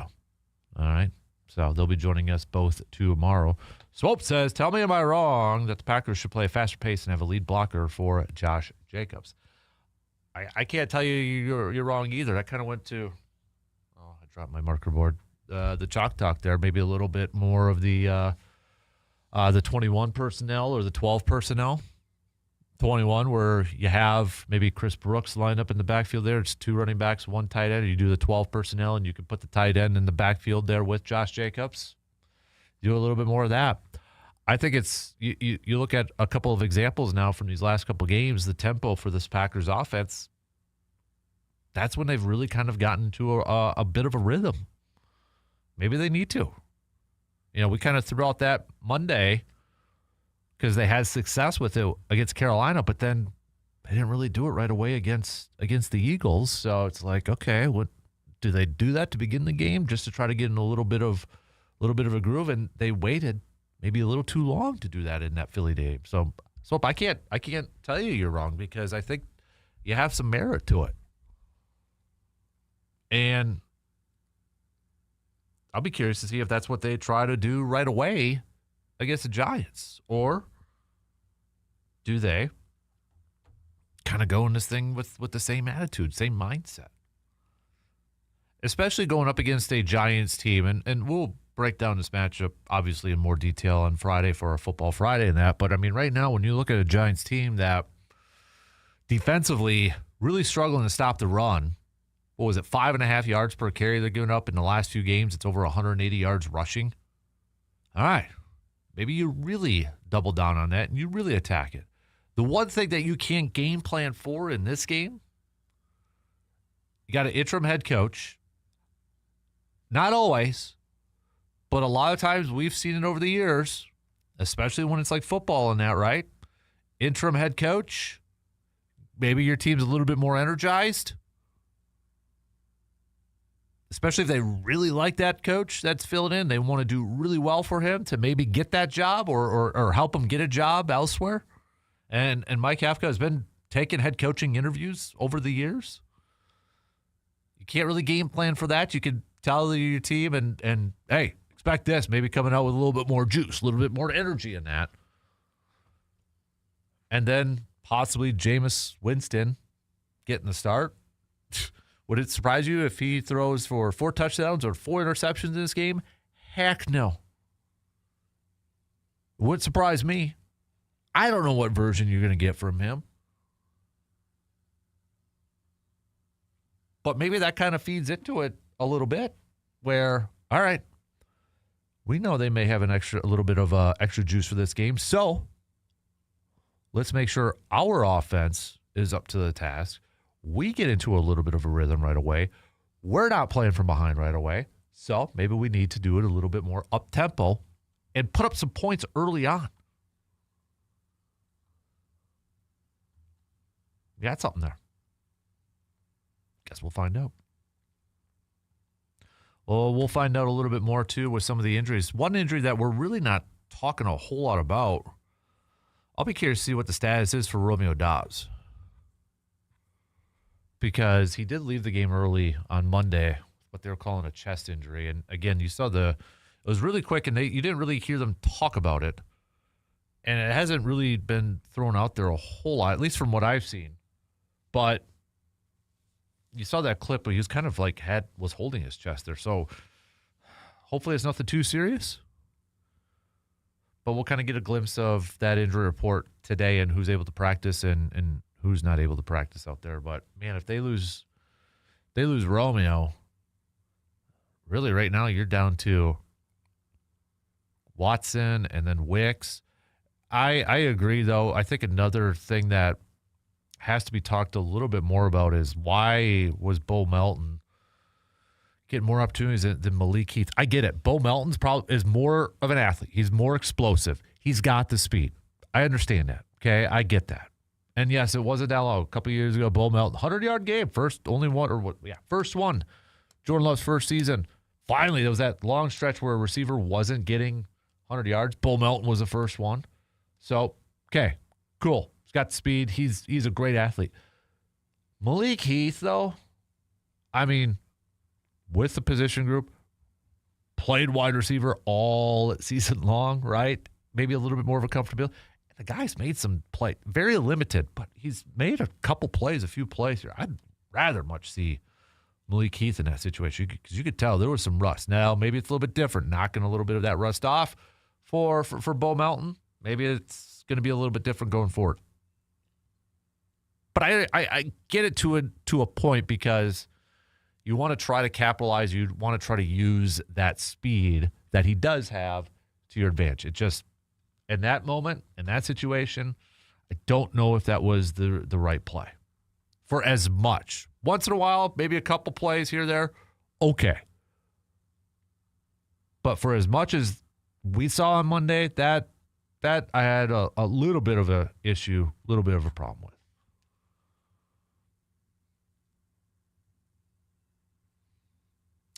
All right, we got our final break here. Then we're going to do some picks. So we got the Bucks tonight again in action, taking on the Hornets of Charlotte.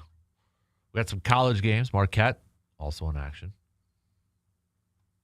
So we'll pick those. And final thoughts. Last call for any other comments, thoughts, perspectives. Tell me I'm wrong. Text those on over. All right, or hit us up on the video stream. Last call for any of that. We'll take our final break and wrap things up with some picks coming up in just a couple minutes.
Time to wrap it up here. Let's do some picks before we close out shop. Let's start off in the NHL world. We got a few games here. We got the Rangers taking on the Lightning of Tampa Bay. Give me Tampa Bay. Edmonton, Philadelphia. I'm rolling with the Oilers. Buffalo at Utah. Give me Utah. Give me 2. Always going to say that. Utah. I'm going to ride with them. The New Jersey Devils taking on Chicago. Give me the Devils. So, NBA-wise, let me bring up. We got some college hoops, too, I want to pick here. So, there we go. All right. NBA-wise, Chicago at Detroit. Kind of a sneaky one. I'm going to go Detroit, though. Orlando at the Knicks. This should be a good one. Knicks are favored by 4.5. Yeah, I'll go with the Knicks. Memphis at Boston. Give me Boston. Cleveland at Miami. I'll take the Cavs. Washington at Houston. Rockets. Portland, Pelicans. I'll roll with the Trailblazers. Golden State at San Antonio. I'll go with the Spurs. Phoenix, Dallas. I'll go Dallas. Los Angeles and Oklahoma City. Lakers and the Thunder, that is. I will go with the Thunder. Atlanta at Sacramento. I'm going to roll with the Hawks. I was going to say Broncos. Denver Nuggets versus the Clippers. I will go with the Denver Nuggets. And then Bucks taking on the Hornets. Yeah, give me the Bucks for tonight. Bucks are favored by 5.5. Yeah, I think they cover that. 5.5, heck yeah. Yep. No doubt about it, bud. So, all right, let's do a couple, or maybe a few college basketball games on the docket here. So for tonight, what are some of the good matchups coming up here? Let's do. Let me just trying to bring it up. So yeah, I do have Marquette's in there. Marquette's taking on Little Rock. Marquette's going to win that one. At least that's my pick. Other than that, North Florida at number 20, Tennessee. Tennessee's favored by 41.5. Tennessee's going to win, but I don't know if they cover that one.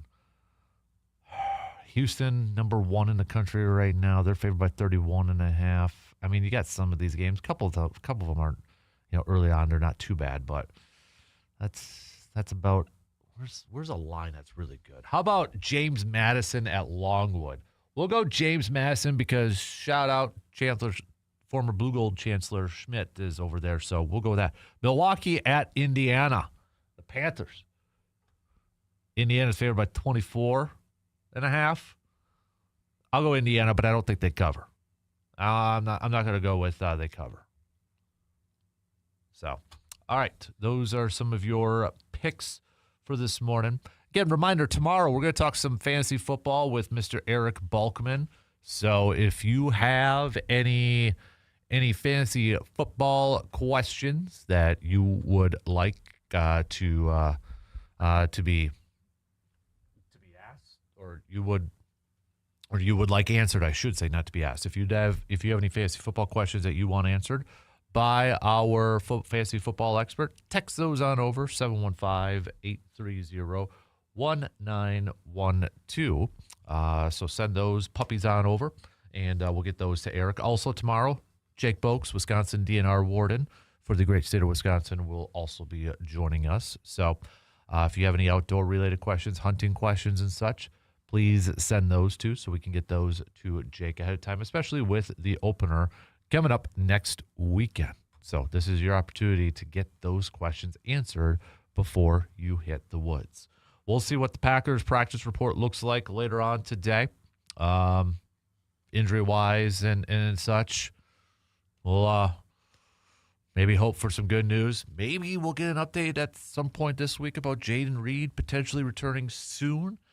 Bare minimum, I would say 3 weeks at this point yet, because he hasn't even been activated. That 3-week window isn't open yet. So I don't know. It may be beginning part of December before we get to see Jaden Reed out there. I don't know. But all right, shot clock's going to cut us off right now. Have a good rest of your Wednesday, peeps. Appreciate you hanging out with us this morning.